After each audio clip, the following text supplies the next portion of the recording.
entirely the problem. Hi, everybody. Welcome to the Rewind.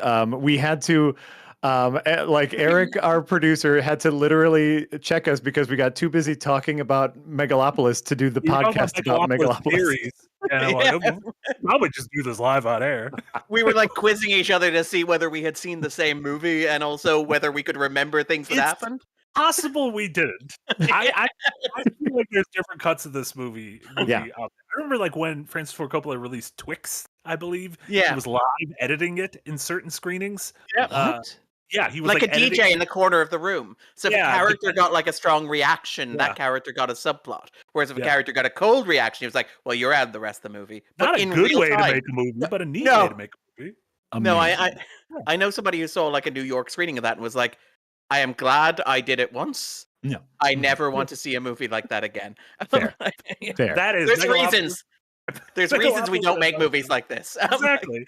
Hello, everyone. Welcome back to the Rewind Podcast. This is episode number 6 for Tuesday, October 1st, 2024. Marty Sleva here with Darren Mooney, Jack Packard, and producer.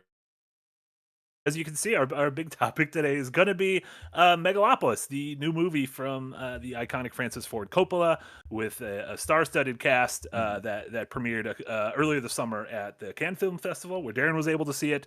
It is finally in theaters across the country now, where Jack and I were able to see it. And it is one of the most baffling and fascinating messes of a movie that is also like transfixing and impossible to look away from. It's a very beautiful car crash that I'm very excited for us to chat about. So we'll be chatting about Megalopolis. I'd say it's going to be non-spoiler or spoiler, but I was saying this right before we went live. I'm not sure this is a movie that can be spoiled, and I'm not trying to be like pithy or anything. It's just like what happens doesn't matter. Nobody can tell you what Megalopolis is. You have to experience it for yourself. A little bit, right? We could tell you exactly the entire story, A to B to Z to back to A to B, and it still would not spoil for you the experience of watching Megalopolis. So it is spoiler free because it cannot be spoiled, and it's also that thing. It kind of reminded me of when you're watching if you're like watching something and kind of on your phone at the same time, and you look down at your phone and then you look back up and you're like, shit, how did we get here? It's like that, except I was in a theater and I never looked at my phone. There are characters who like die during montages. There are characters who die during monologues. There are characters who die and then just do not appear in the movie at all and is no reference to their dying. It is a really interesting movie in terms of like just basic storytelling construction. Yeah, it's fascinating. So we're gonna be talking about that and then some other stuff we've been watching. Darren and I saw The Substance, which is a lot to chew on there. Jack, you saw Wow Robot, which I'm very excited about, which I know is getting a lot of not only animated Oscar buzz, but like possibly be a Best Picture. There's 10 of them. 1 out of 10. It's a weak year, like not to dunk on Wild Robot, which I have not seen yet and hear is spectacular. Let's just say that like Megalopolis was being talked as a potential Best Picture candidate, and here's where we are now, Jack. And it sounds like Joker 2 is not gonna hit the same heights as Joker 1. Although, speaking of geriatric directors possibly directing their last movie, the just like an hour ago, the trailer for Jury number 2, Jury number 2. Just went live, which is Clint Eastwood's possible final movie. And let me tell you, compare that to Megalopolis, it just looks like a regular old movie. He just made what looks like a really nice little like Mystic River kind of like character piece thriller. And I'm like, oh, this seems nice. Yeah. Again, Clint Eastwood, whose every movie for the past 20 years has felt like it could be Clint Eastwood's last movie, to be fair. But yeah, like, I have to admit, I was a bit surprised by like Juror 2 because like I was expecting, the premise of the movie. Just this is the light spoiler-free premise of the movie. It's in the trailer, so yeah. It's in the trailer. The idea is like a guy ends up on a jury and he knows that the person charged with the crime is innocent. And how does he know that? Because he committed the crime. And you're like, that sounds like the pulpiest, like most 90s-esque thriller imaginable. But then you watch the trailer and the trailer is like, we're going to conduct a solid and mature meditation on responsibility and shame and the social fabric of modern America. And I'm like, I love you, Clint, so much. That's great. Yeah. Yeah. No one's going back to the club in that movie. But yeah, we'll be chatting about all that stuff, and Darren also watched a bunch of other stuff, which I'm excited to talk about, including Salem's Lot. And for the love of God, either if it's good, we could talk about it. If it's bad, just we're not going to talk about it because I don't want you to burst that bubble. Are we talking about it? We could kind of talk about it. Okay, that's a medium. That's a medium. Yeah. It's a solid, like it's a 3-star film. I have some very serious problems with it, but I had a good time with it. Like that's where we're at. Yeah. Love those vampires. Very nice. Very nice. Before we jump into Megalopolis, the one news bit I just wanted to touch on was the sad death of Kristofferson, the musician, the actor, the activist. For probably our audience, the best known for playing Whistler in the Blade trilogy, but also was in the opposite Barbra Streisand in the 70s. Star is Born. Yeah. Was in Pat Garrett and Billy the Kid. By cocaine. Yeah. Let's live here anymore. Martin Scorsese. I mean, I feel like we're talking about Megalopolis might be the new best movie directed by cocaine. So who knows? Not a lot to say on it other than I just really like him. I like the Highwaymen. He's part of the super group with like Willie Nelson, Johnny Cash, and Waylon Jennings, which I really love. And Whistler, like Blade, is sort of like, I guess, along with the Tim Burton Batman movies, feels like kind of that superhero movie that kickstarted this all. Like, and Blade, when you go back to Blade 1 and 2, like they're really fucking good. They're really solid. Not even, obviously, like, Keaton's Batman, Burton's Batman, like, feel very separate from modern superhero movies, from modern comic book movies. But Blade was such a good movie that they decided to give the X-Men black leather because they loved Blade so much. Like, Blade is the literal kicking off point of the modern comic book movie era. And like, just want to ask Marty, given that like the Blade begins in what is effectively a night establishment populated by vampires, would you say that the MCU needs to go back to the club? Back to the club. Back to the club. Needs to go back to our blood rave. Incredible. For those who don't know, Back to the Club is one of these several bonkers ass line reads that appears in Megalopolis, which we will be referencing constantly. It's also, they've officially released that scene and now it's just getting shared around all the time. So I can just put it in the chat. Everyone can watch the single line reading of Adam Driver telling Natalie Emanuel? Yeah. To go back to the club. Do you think that was Adam Driver's decision? Was that Francis Ford Coppola, like, you need to say it like this? What do we think? And there's the exchange before that as well, where they just like repeatedly ask the same question and get the same answer, isn't there? When she's at the end of the table and he's like, and you think that makes you qualified to judge me? Yeah. And you think that makes you qualified to judge me? Yeah. And you're like, yeah. Did you leave this in there? Did you? Yeah. What are we talking? Purposeful arty farty chaos. Lovely. We cannot see that. We have to save Megalopolis for the end, because once we start talking about it, we will not stop, because it is even bleeding into, we're still like in the intro of this damn podcast. I'm afraid, I know we need to go there, but I'm afraid like we'll never come back. We can put a timer. We'll put a timer on. We can talk about it, and if we're not done by the hour, we need to move on. We'll give ourselves to the hour, and then we have to move on. It'll be fine. It'll be fine. What'd you guys think of Megalopolis? No, what do you think? I guess let's start back at the beginning in Sicily. No. Darren, you got to see this movie at the Cannes Film Festival, correct? At its premiere. I did indeed. I was very, very lucky. I got to see like the world premiere, like an unformed opinion of it, going in completely blind, the anticipation building, and everybody being like, well, obviously, look, this is Francis Ford Coppola. He is a master of American cinema. Obviously, his legacy is somewhat tarnished. We can talk a little bit about like the scandals around the production of this, the videos about him and extras, and the lawsuit that he's engaged with Variety and stuff like that. But like at the time, there was a real sense of this is a man who directed, the 70s as a golden age of American cinema. 4 of the best movies of the 70s. There is always a collective amnesia when it comes to Francis Ford Coppola, where we tend to imagine him as the guy who directed Godfather Part 2 and less the guy who directed Jack. So like there was a real palpable, he's making a movie that he cares about. He's making a movie that he loves. He's making a movie that he has wanted to make since 1979, which he first wrote in 1983. Like this is something that's been bubbling and percolating, and he has done the thing which you kind of do have to admire on a conceptual level of like putting all the money into the movie. selling his winery for I think $500 million and investing like $120 million of it in this, which to be clear means that like the box office performance of this movie is completely irrelevant and doesn't matter. And I think that's kind of great, regardless of the conversation we're about to have about the movie. But in the room at the time, there was a real general energy of like, could this be a masterpiece? Could this be akin to seeing like Killers of the Flower Moon last year at Cannes, which was like the moment where everyone was like, oh my God, Martin Scorsese somehow made one of his best films in his autumn years after coming off a run of his best films. And I remember like sitting next to this nice old Polish lady who was like covering the festival for like Poland's biggest daily newspaper, and just like the frustration radiating off this woman as the movie progressed, because it becomes very clear very early on that, like, not to spoil the discussion we're about to have, this is a movie that Coppola has been living with for 40 years at this point.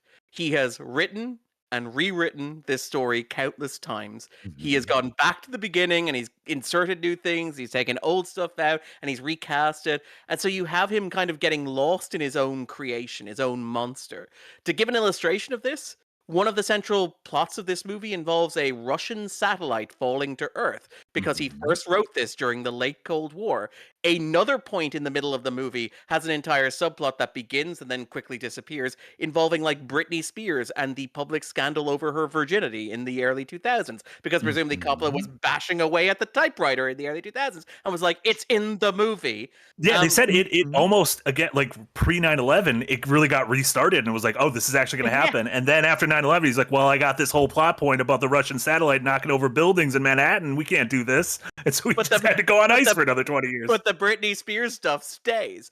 And so, like, and it becomes like, you can tell that the way that I described it coming out of like the screening in Cannes, like stumbling out into the world, my eyes like blazed open. And again, you're in Cannes. I saw something like 47 movies in 12 days, which is a lot. And then just like having your mouth held open and this poured down your eyeballs in the middle of that.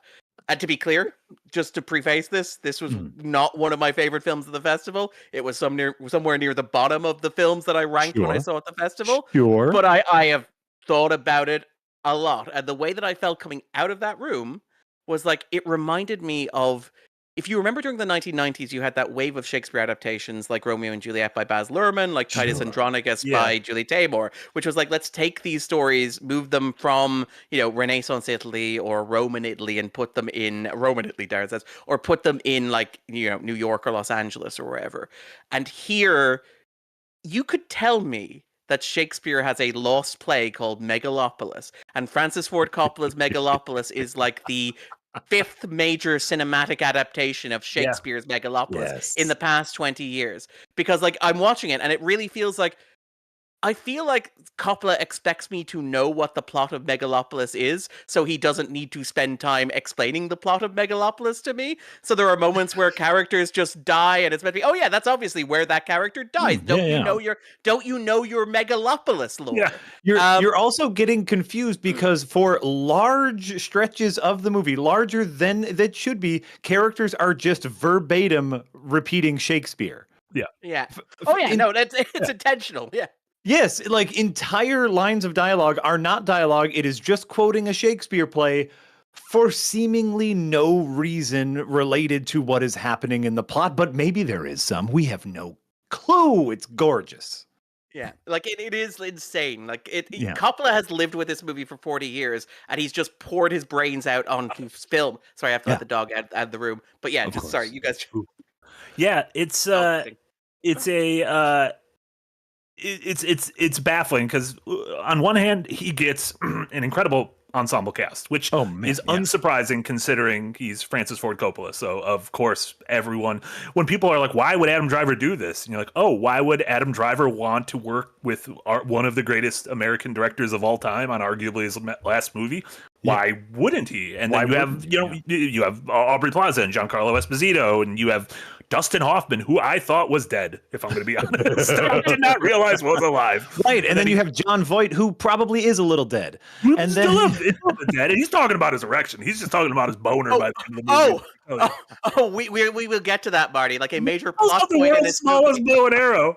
hinges on the size of John Voight's erection. Like Yeah. Jack Black was on set during the filming of this. He's not even in the movie because he was like, I just want to see Francis Ford Coppola work. Yeah, absolutely. Walked over from the set of Minecraft. He's like, you guys need a Steve? And they're like, no, we're good. We need to carry some of the cinema over from Megalopolis into Minecraft. Yeah, for as frustrating it is, like there are moments of beauty in it that I keep thinking about. Just even like staging and places that certain scenes were set. There's early on, there's a scene where almost all the characters get together and they're on these catwalks that are over a model of the city. Yeah. I don't know why any of it's happening, but I keep thinking about it and I'm like, that's a really cool, like that feels like if you saw that in a play, if you saw that on a stage, you'd be like, oh, that's really cool looking. Like that's a really cool looking thing. Well, and you keep waiting for like the visual metaphor to click and mean something, and none of it does. Or when it does, don't worry, the character will just tell you what it means outright.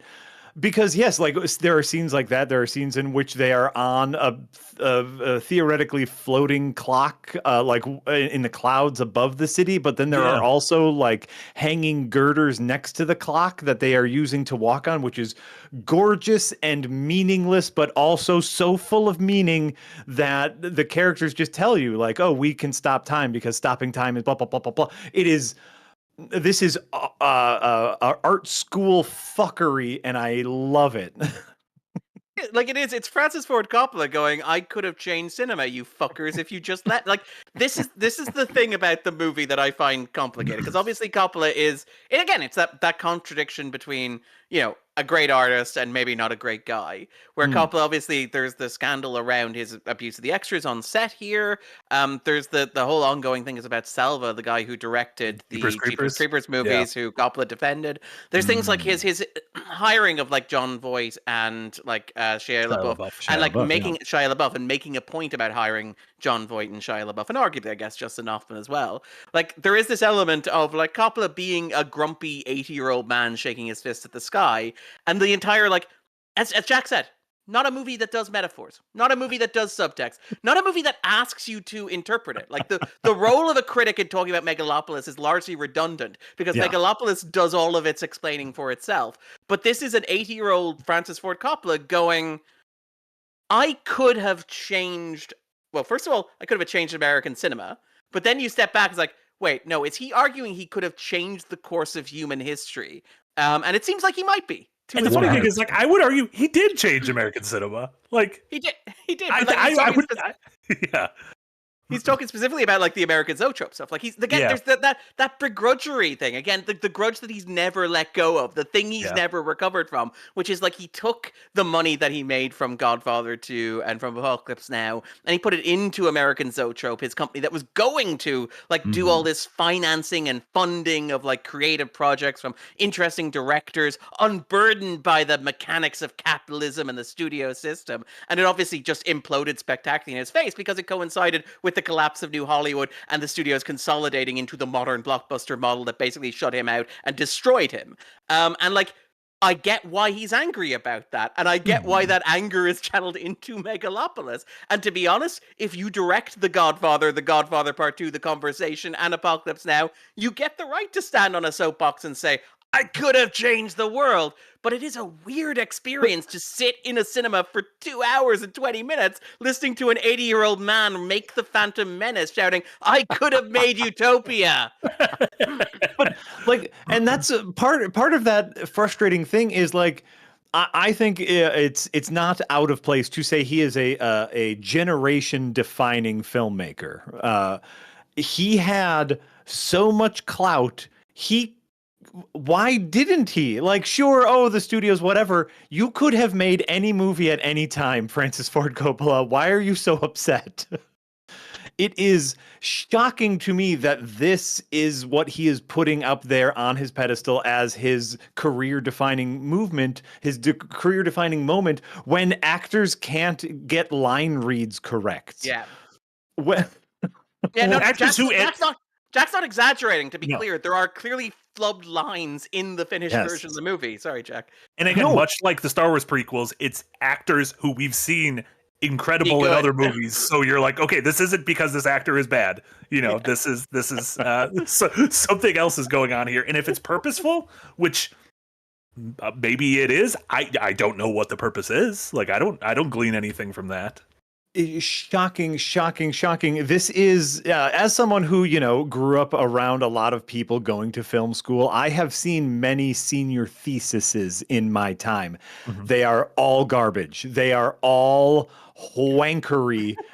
They are every single one of them, without a doubt, because like that's when you are at your purest. It's when you have the most ideas, but the least amount of practical filmmaking knowledge. And that's what Megalopolis feels like until you remember that Francis Ford Coppola is a generation-defining filmmaker who has made phenomenal movies. Hell, even adequate movies. Like we could talk about Jack. Adequate movie. It's fine. Yeah. Perfectly Rainmaker, fine. yeah. I love that that's where you went. It's not like the Rainmaker 3 stars. It's like, no, Jack. Jack is adequate. That's what Jack was. That's who Jack was named after the movie. Jack. I was named Jack, well, famously born in 1997. That's right. All I'm saying is this man knows how to make a movie, yet watching this, I would assume that this was, a Las Vegas real estate billionaire's first attempt at directing. I mean, not to defend the movie too much, because this is the thing where it's like, I love the idea of this movie conceptually, which is like unfettered creative freedom from one of our great American masters. I think it gets thornier when you get into the master himself. It gets thornier when you get into the movie itself. It gets thorny when you get into the idea of like the execution and basic competence of the movie itself. Yes. But I do think like there is something interesting in like how Coppola is kind of doing his version of what his old buddy and like his former like mentee George Lucas did with the Star Wars prequels. Like there was a tweet I saw during the week which was great, which is like, loved Megalopolis, perfect halfway point between my two favorite movies of all time, Citizen Kane and Star Wars Episode 3 Revenge of the Sith. Like, this does feel like Coppola embracing, because it has a lot of the digital fakery, a lot of it is CGI, a lot of it is unconvincing CGI, there's a lot of actors acting against green screen or being composited into scenes, but it's also very much informed by like classical cinema. There's a lot of, for example, like Megalopolis, the title of it applies, suggests Metropolis, the Fritz Lang movie from the 1920s. Not to jump ahead into Marty's conversation, Marty watched like Bram Stoker's Dracula from the early 90s, which I would argue is maybe his 5th best film. But like Bram Stoker's Dracula is Coppola applying the techniques and crafts of the 1950s using the technology of the 1990s. And I think that like if we're being charitable, and I want to say if, and you do not have to be, at the extreme end of charitability. Okay. I think what I kind of see happening with Megalopolis is Coppola trying to recreate the movies of his own childhood, the movies of the 1930s and kind of the movies he would have watched from the 1920s, and make them using modern digital technology. And the result does not work, to be clear. But I think the result is interesting in that sense, where it's this, like, Megalopolis is supposedly Coppola's grand vision of the future. And I was so taken by how, while Coppola's like, look at the utopian future we could have, it's also about a guy who can literally stop time. There's that competing paradox of Coppola being, I want to guide us together into this bright and shining future, and also, I want to stop time so there's no progress whatsoever, and we can reverse the damage that we've done, and I can go back to my happy place. And I think, like, I don't know that it's good, but reconciling those things is at least interesting to me. And I guess it's also funny, again, talking about how his start and stop with this movie being in some form of percolation for almost 50 years, is that when you finally see his city of the future, it just looks like Singapore. And when you just see like the Singapore skyline, you're like, oh, that was the city of the future like 40 years ago. And now there's just cities that look like that. Yes. It's like, Yeah, well, and I guess like everything I'm saying about this movie negatively, bad movie. This is a bad movie. Please do not misunderstand my absolute love for this movie. I am going to go see it again. I was so engaged by this movie because of that juxtaposition of wonderful actors, competent filmmakers, a budget behind it, yet total and utter nonsense happening to the score of a 1930s movie. Like, they need to show the audience that time has passed. So what do? They get an old calendar and start tearing off pages of a calendar, because of course they do. there's lots of iris fades going on as well, and overlay. Like, again, just the style of this movie is very much, it is the style of a silent movie, except it looks like a silent movie that was shot inside a Windows screensaver, which is an incredible thing to experience. And like, this is the thing where I don't know how disparaging I am versus how little bit admirable I am of it, while still acknowledging, like you said, it's a bad movie. It does not work. I don't think it works at all, but I am fascinated by it. Like, I haven't stopped thinking about it. It's I need to beautiful. go back to the club. Back to the club. Back to the club. Which is like, the thing is, at the end of the day, movies are art, and art, like all movies are there to do, is express ideas and feelings via the visual medium, the visual audio medium of the cinema. And I truly believe that Francis Ford Coppola is attempting to express his ideas. They are disjointed, they are maddening, they're stupid. Some of them are so stupid, but he is truly expressing himself. And so, like, as an art enjoyer, I want everyone to watch this movie. And as a bad movie enjoyer, I want everyone to watch this movie. It's also, we go to the movies to leave and feel something. Yeah. Thank you, Nicole Kidman. Yeah. They should just release the trailer with just Megalopolis clips in front. Heartbreak feels good in a place like this. And we've talked on shows over the past couple of years about leaving Deadpool and Wolverine or The Flash and just kind of being like empty and being like, I don't know, like, what do you want from me? Like, I just didn't enjoy it. Whereas with this, you're like, I did not enjoy it, but there's so many reasons why, and I want to talk about those reasons. There's so many reasons why it didn't work, which are fascinating and keep ping-ponging in my head. Yes. Yeah. So many contradictions and big ideas. And like here's one I want to throw out to the room. Adam Driver, good in this. I couldn't get past the haircut. Like, and I get that he's supposed to look like Caesar, right? What put you into that? Like, the name? I get it. I didn't like the haircut. So that was just one point against it.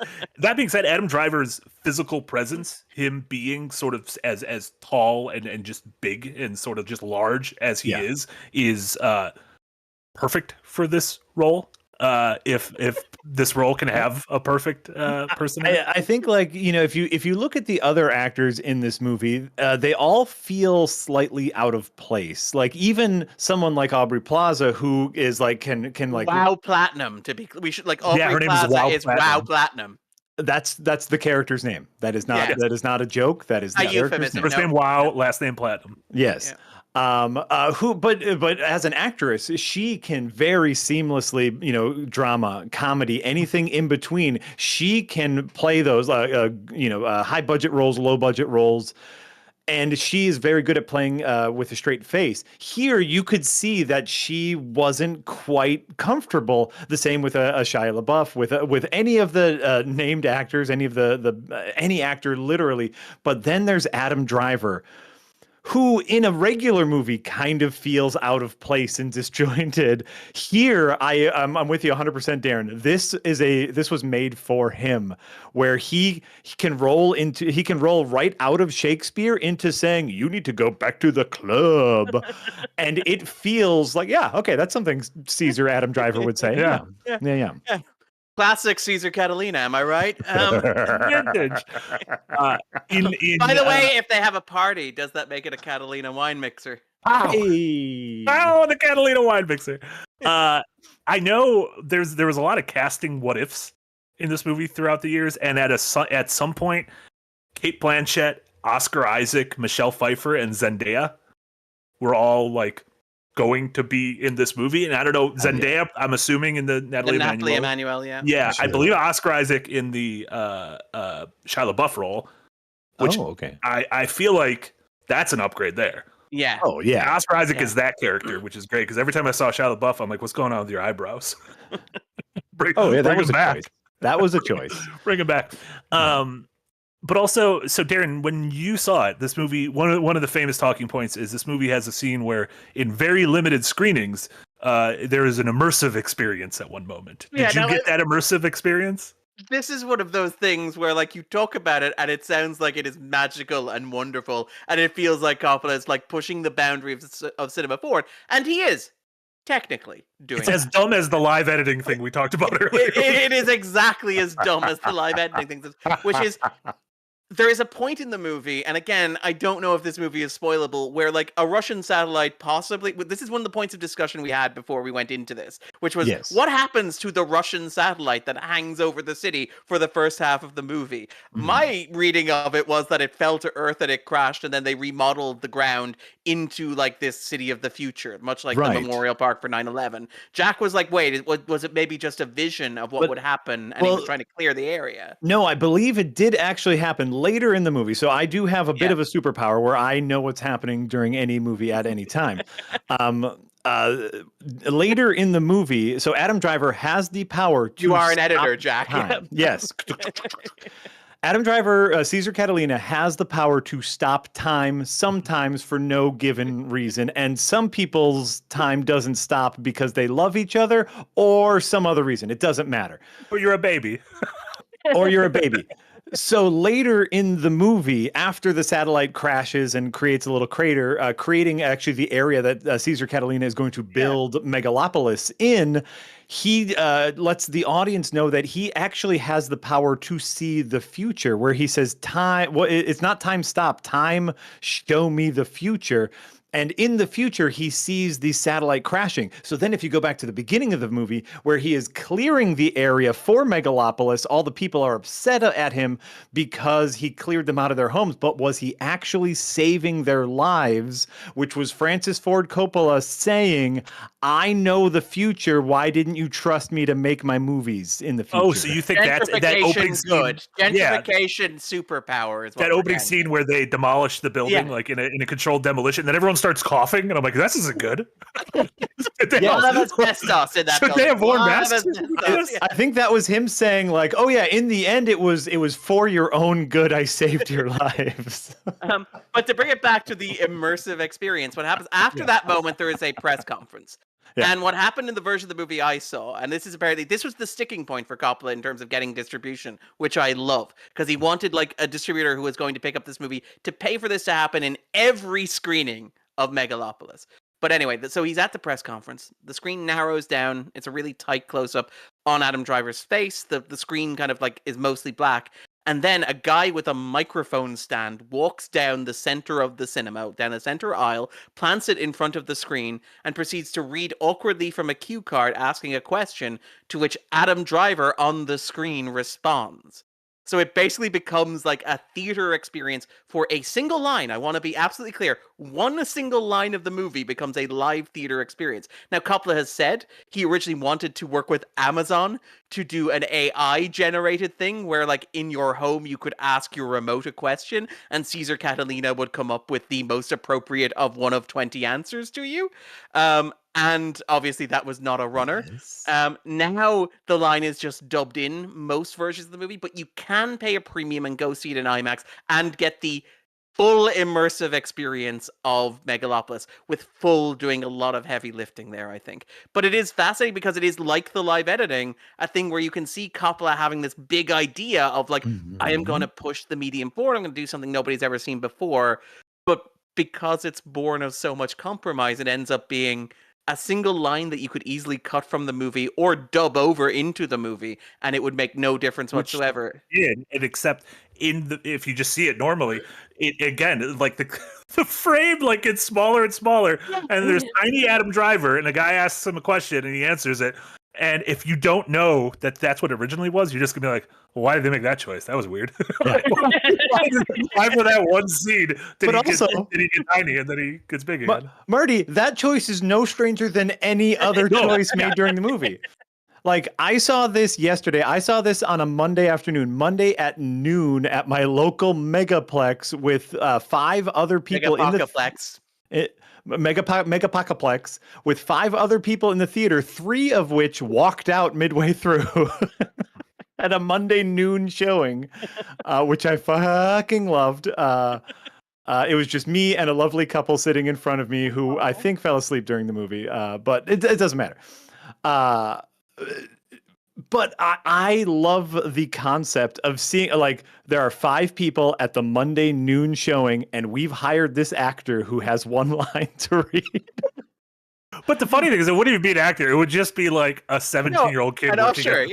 Yeah, just out of his mind. Like that was the thing at the Cannes screening, because obviously I presume like the proper celebrity, like red carpet premiere, got like an actual actor. But because it was screening for critics in various other theaters around the Palais du Cinéma, we got some poor volunteer who, like, again, when he walked up with the microphone stand and planted it down, really seemed like he was worried that the audience was going to get up and tear him limb for interrupting their Francis Ford Coppola movie. You know, love it. Yeah, it's fascinating. One of the reactions to folks on Twitter have been wonderful, especially people who aren't just like, this is terrible, blah, don't want it. Like, that's uninteresting to me. Like, people who are actually like digging in and being like, this is a mess and here's why. Is that the best description I saw was from a comedian named Mike Drucker, who said that it's like the movie is if Hideo Kojima directed the cutscenes in SimCity. Like, that's kind of, that's pretty spot on. Yeah. Yes. Well, and I guess, like, to me, and, you know, I know, like, a lot of, obviously I watch a lot of bad movies, and I enjoy movies, period, whether they are good or bad. I enjoy the craft and the art of movie making.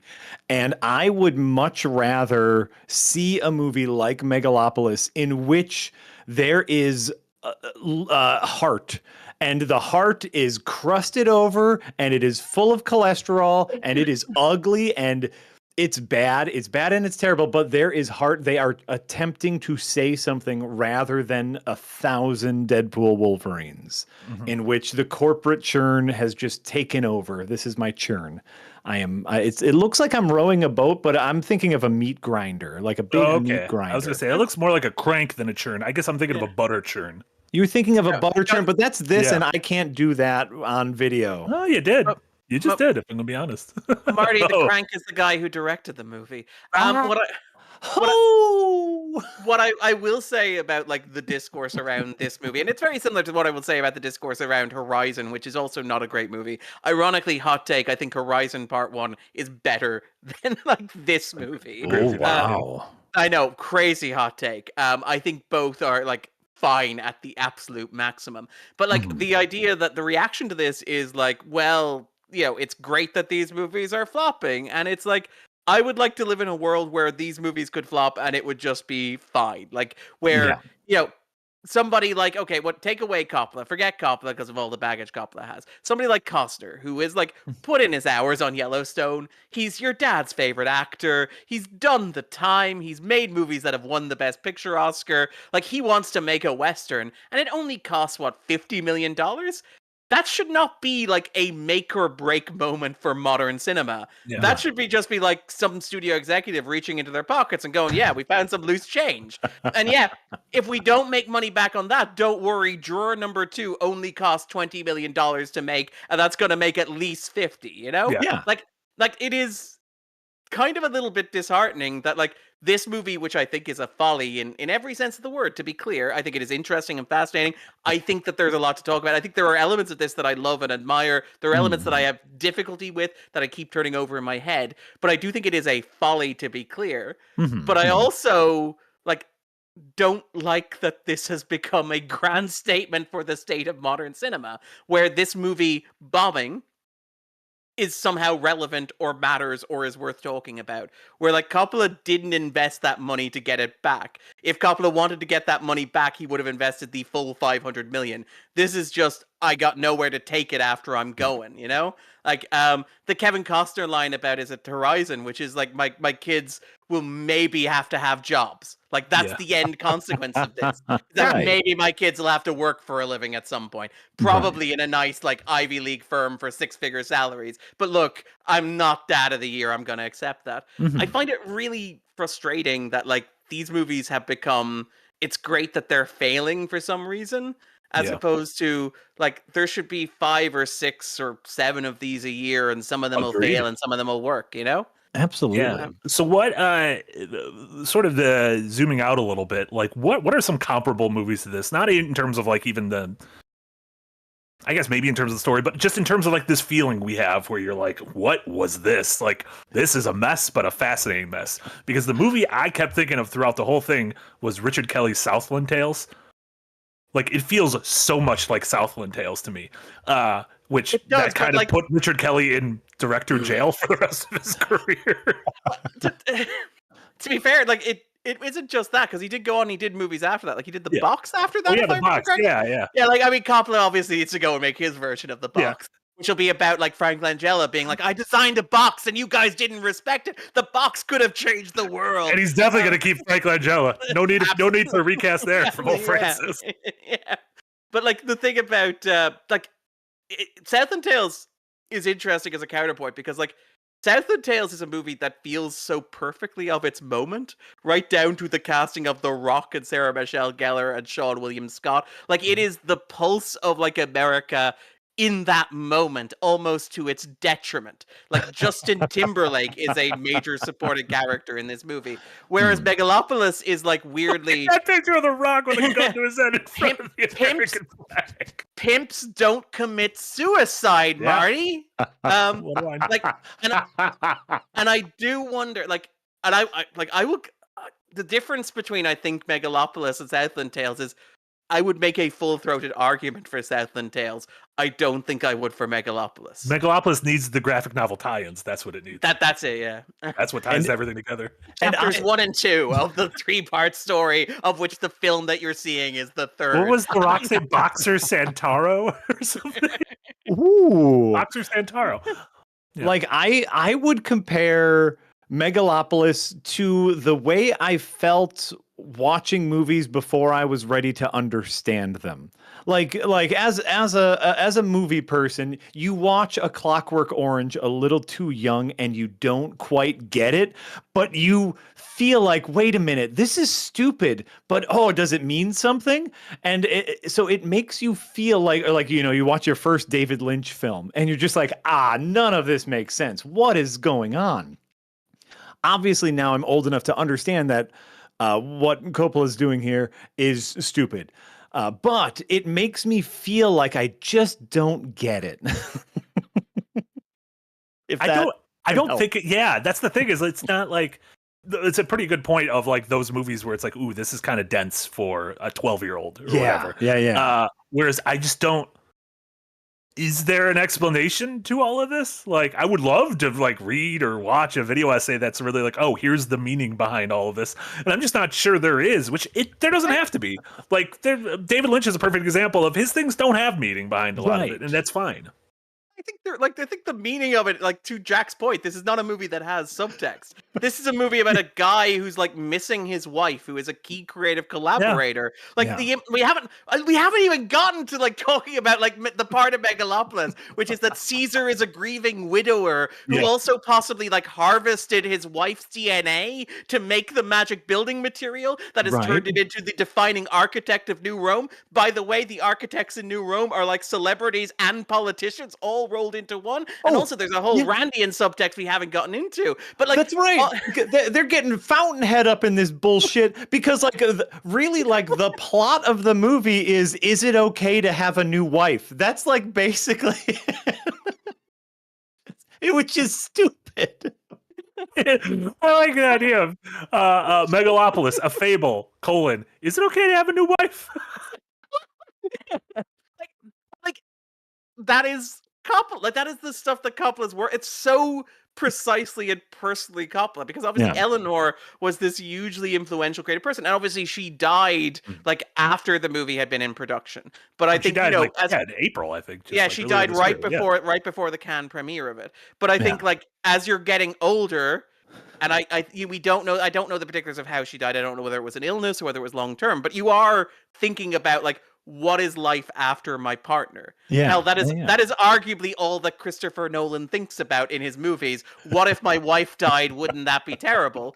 And like, I think like that is the key to like Megalopolis. Like to Marty's point about like, is there a there? I think the there is like Francis is sitting on the couch and acting as both him, you know, patient and psychoanalyst, and the rest of us just have to sit there and process it. You know, this is a movie that heavily features a narrator. There is Lawrence Fishburne is just narrating things that are happening. As a driver, he's also Caesar Catalina's driver. Right, correct. He is like the historian figure. The characters will just say out loud what they are feeling and what explain to the audience what the meaning behind the things they are doing. There is no subtext to this movie. Subtext is for cowards, and which is one of the things that makes this movie kind of brilliant, because it just tells you exactly what it is trying to tell you, and it's all very stupid. Like a guy who hasn't discovered Megalon yet. Oh, we didn't talk about Adam Driver discovered a new element in Megalon that could fix everything. It can build better buildings, but it can also heal your gunshot wound to the eye. Yes. Which, shout out to Megalon, by the way. Shout out to Megalon. And I and guess also to be clear, like he wants the city to be named in honor of the mineral that he discovered as well. Yeah. Like unobtainium. It's not like it's a subtle. It's not like Caesar Caesar is Francis Ford Coppola, but it's not like a tender, like modest portrayal of the man. He's like, no, I invented a new element. You guys are gonna name a city after the thing I discovered. Yeah. Yes. And so, yeah, it's definitely because there is no subtext to this movie. A lot of the themes of this movie is, why won't everyone listen to me? I'm so smart. Yeah. And that is just true. That is true. Adam Driver is very smart, and everyone should listen to him. But we need to have a reasonable debate, Jack. We're just looking for a reasonable debate, which is part of the first. I call this movie stupid. One, because it is, and two, because like a lot of the themes is like they set up something that they tried to set up early on is what's his name? Giancarlo Esposito. Giancarlo Esposito is the mayor, and the mayor is trying to do practical things for the city. He's trying to help people and give people jobs and build things in the city that will demonstrably help the citizens. And Caesar Catalina, Adam Driver says, that's stupid. We should all be dreaming about a better world. Who cares about practical things? And I believe we're supposed to be rooting for Adam Driver, who is also the villain of the movie. It is so stupid. I love it. I love it so much. And I want everyone to see it and enjoy it. Yeah. And like that's without getting again. There's so much in this movie to unpack. There's like WoW Platinum like doming Shia LaBeouf as his aunt. It's an entire sequence that exists in silhouette, which is not something that I needed to see, but is now implanted on my brain forever. Like he uses silhouettes throughout the movie. Yeah. Well, again, we're going back to the silent cinema. Yeah. We're going, and again, the idea of the city coming alive, which is very much like it's a living organism. Art is a living creation because, as you said, subtext is for cowards. It is an old man justifying himself. Like it is an old man taking $120 million of his own money and going, you will sit in a cinema seat and you will bow before me and acknowledge that I was right. I could have saved everything, but you guys wouldn't listen to poor old Caesar Catalina, and look where you are now. Like if you've Also- ever had a conversation with an older person and you've had to just silently listen to them say they're right all the time and no one listens to their good ideas. Imagine that, but you paid for it and it's 2.5 hours long. It costs $150 million. There might not be a movie this century I'd want a Hearts of Darkness style behind the scenes doc more than this. Yes. Yeah. Which Yeah. I'm imagining. I mean, DVDs don't exist anymore, do they? Do they still do behind the scenes featurettes? No, not as much as they should. Yeah. No, it's just YouTube essays, Yeah. which Well, I I'm wanna- waiting for. I want to do shout out like 20th Century Pictures, the subsidiary that used to be Fox, do actually do really good behind the scenes stuff. Like the Okay. Blu-ray edition of Kingdom of the Planet of the Apes has like an entire cut of the movie that is just Yeah, people. Yeah, it's the The naked mocap cut. suits, right? It's Yeah, just people in naked the cut. mocap suits. Yeah. Like, Yes. there are no CGI apes, just people in mocap suits. It's love that. incredible. Yeah.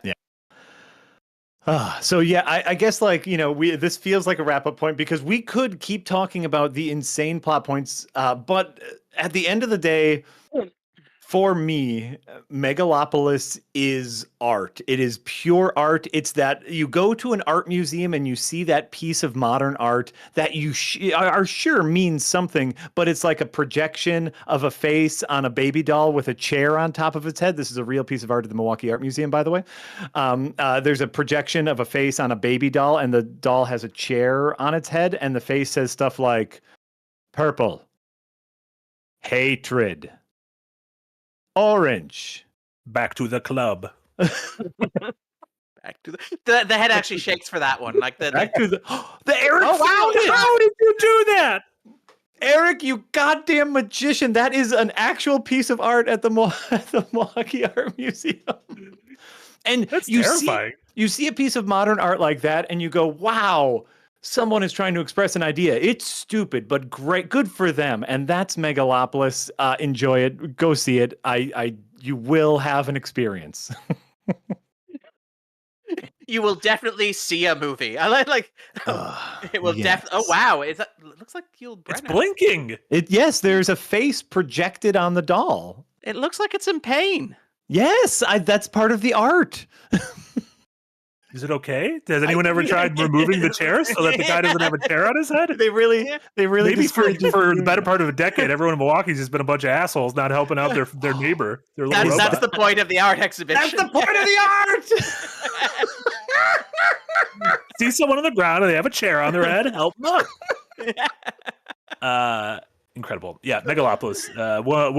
Definitely one of my most enjoyable movie going experiences of the year. Yeah. Most certainly not one of the best movies of the year, not one of the good movies of the year, but No. what an amazing experience. Absolutely. Yeah. I will say I saw it 5 months ago and I still regularly think about it, which is like I don't even not consciously. I'm not sitting there going, man, Megalopolis. I'll be like sitting down reading something and then back to the club. Back to the club. I guess last point before we move on to some super chats and then into all the other stuff we've been watching. Do you think this movie over time will get like a critical reappraisal? Do we think this will be a cult classic among certain groups? Like, does it feel like it has that, joie de vivre to it? I hope so. I really hope so. I used the wrong French phrase. Whatever, one of those French phrases. Joie de vivre, je ne sais quoi. I hope so. I think that this movie has a ton to dissect, both in its production and in its story and themes. I think I hope I could see this being a regular midnight screener. It has that vibe to it. Yeah. It does have a bit of a vibe of I can see this being a Rocky Horror Picture or a Cats type situation where Megalopolis comes and plays in your town in the full immersive experience. And people start changing the line of the question that people ask Caesar Catalina and stuff like that. I see the potential for this to and one of the things that I've heard from people who've gone to see it, the audience for this is skewing relatively young, which is also great to see. That like I was worried that this is Francis Ford Coppola's last film, so it's going to be a bunch of people my age. But like based on what people who have actually gone to see it, like no, it's like 20-something Zoomers, and they're having a great time with it. It's like they're getting to see the guy who made The Godfather make a movie, and it's like sure, it's not The Godfather, but it feels like it's kind of important to them. So I don't know. Like I do think if it has a future life, I don't imagine it's going to be on streaming. Physical media is dead. It does feel like it could be a Cats thing where it just plays once a year in your favorite like theater, and you all like go out for a midnight screening, get drunk, and what would you throw at the screen? Virginity pledges? Like that's a reference to the movie, by the way. I feel the need to clarify after the fact. That's a reference. I shouldn't have said it, but it's copies of the Fountainhead or Atlas Shrugged. Exactly. Paperback copies of the book. You throw them at the screen. Oh man, that's great. I was trying to think of food they eat in the movie. Did they eat food in the movie? During the in the club scene, he's got a thing of grapes and stuff. Oh, okay. Yeah, that makes sense. I was thinking. Yeah. Because if there's one movie we're going to talk about that has very clear shellfish. And when I think of the substance, I think of Dennis Quaid peeling the shrimp. Prawns. Yeah, brother. Which, as a dude who loves shrimp, I saw that scene in the theater and I was like, maybe I don't like shrimp. Nah. I mean, I also feel like giving people buckets full of shrimp to throw at the screen is not nice to staff members. Like, I feel like you really hate just anyone sitting in the theater. Yeah, no one wants to be sitting around a ton of shrimps. And I love that's where your immersive screening of like the substance starts. I really want to know what they're throwing at the screen in the final act, Marty. Yeah. Yeah. Oh God. They're throwing the substance at the screen. Yeah. They're just throwing the substance, the titular substance.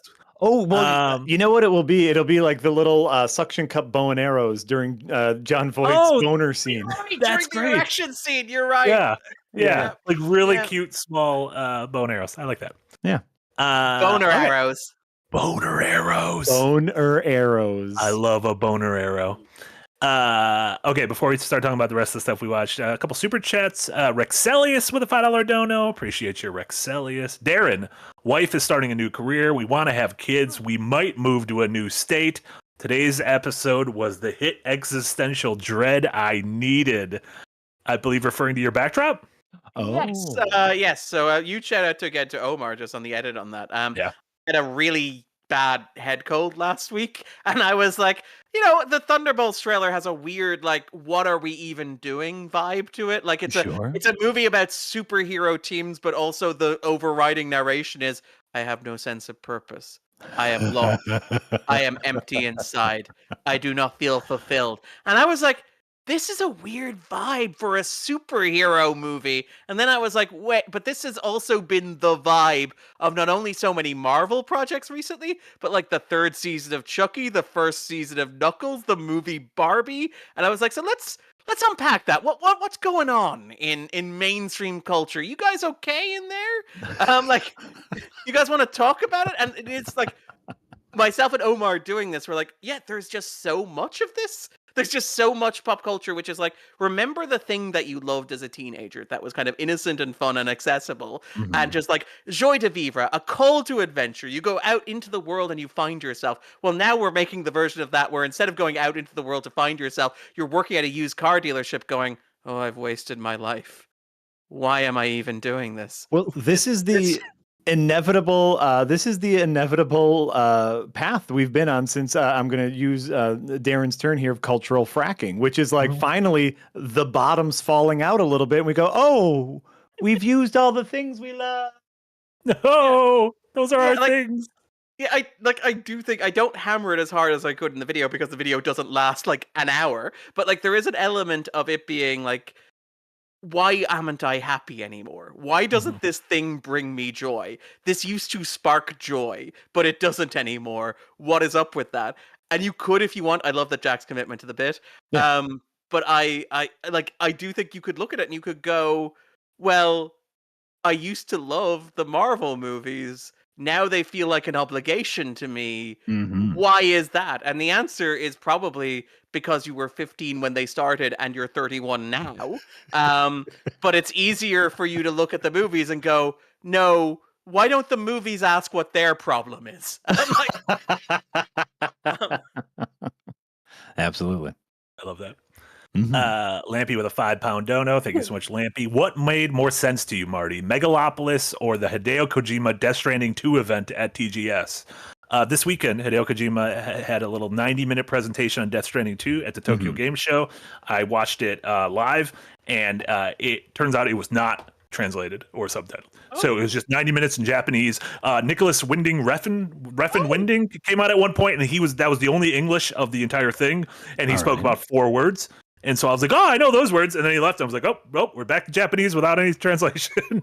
I just love the context of like we're bringing in the guy who did Drive, and it's like, Yeah. is he gonna be starring in the game? No, he's one of the main characters of Death Stranding. But he's not directing the game. No, he's no. He's not directing the game. He is mocapped in one of the main characters of the game. He's named Heartman, and his thing is when he likes things, he makes a little heart with his fingers to give it like a Facebook like in real life. Yeah. Do you think that like Kojima could get Coppola? George Miller's in the new game. Jesus I was Christ! gonna say Guillermo del Toro was in the first. Guillermo game. del Toro was in the first game. Yeah. Maybe as like a cinephile, I should just like develop games. Maybe that's the way to connect with my idols. He does. He's like making a game now with Jordan Peele. Like he's literally built his career to this point where he's like, I like that person. Like I saw him tweeting about how much he liked Fallout and Ella. Was her name Ella Purcell? And I'm like, oh, she's absolutely going to be in one of his games. Like he's going to get her into his soul sucking machine where he does the 360 mocap and like he's got her. He's already has the Hideo Kojima because Elle Fanning is one of the main characters of Death Stranding 2, and she was in Twixt, right? She was in Twixt, yeah. She was, yeah. She was in one of those. I don't know whether it was Youth Without Youth, but around that, like those 2010s. Yeah, Petra. Yeah, those ones we tend to forget. And then CSI Freak with a 2-pound dono. Thank you so much. Let us not forget the passing of Dame Maggie Smith. Yeah, that was last week. Time to me, because I talked about it on something else, so I'm like, oh, that had to have been an episode of this, but no, that's not how that works. Also sad. She's great. She was incredible. Downton Abbey, Harry Potter. One of the great institutions of like British and arguably American cinema as well. Like the ones I think about is like obviously she got her Oscar. What was the one with the for teacher? Sister Act? Yeah. Yeah, so, obviously for Sister Act. Back in the habit. But like but she was really good in. Damn it, it's the one where she plays the teacher. But she did those 2 Agatha Christie adaptations, Evil Under the Sun and Death in the Nile, which she was great in as well. Like that's the thing about Smith. Smith is an incredibly generous performer, where like she works really well in ensembles, where you put her with other actors of her generation or her caliber or people around her, and she will just match their energy perfectly. Where like even on Downton Abbey, I think it was Penelope Wilton that she was frequently paired with, and the 2 of them just bounce off each other perfectly. And obviously the Harry Potter movies, the entire faculty is like a generation of British theater actors. The West End, you could tell the West End is empty when they were filming a Harry Potter movie because all the actors had like moved to shoot the film. But Smith is just an incredible performer and incredibly charming, incredibly charismatic. I would recommend checking out Chat Show interviews with her, which are just great. Like she's a wonderful conversationalist. Do you see the personal assistant, I think, talking to Vulture, was it? Where she was like talking about how much she liked cat memes. Like in her later life, she was like, my job was to find like cat images and gifs and memes and show them to her. Great. And her favorite one, and you can tell that this person was of a similar generation to Maggie Smith, because she's like, when she was asked what was her favorite one, she's like, well, it's a bit rude, but I guess she wouldn't mind. There's a picture of a cat with its mouth open and its eyes wide going, lesbians eat what? Adorable. Incredible. Adorable. What an absolute icon. Maggie Smith won 2 Oscars: Supporting Actress for California Suite and Best Actress for The Prime of Miss Jean Brody. Sorry, that's what it was. That's what I was thinking of, yes.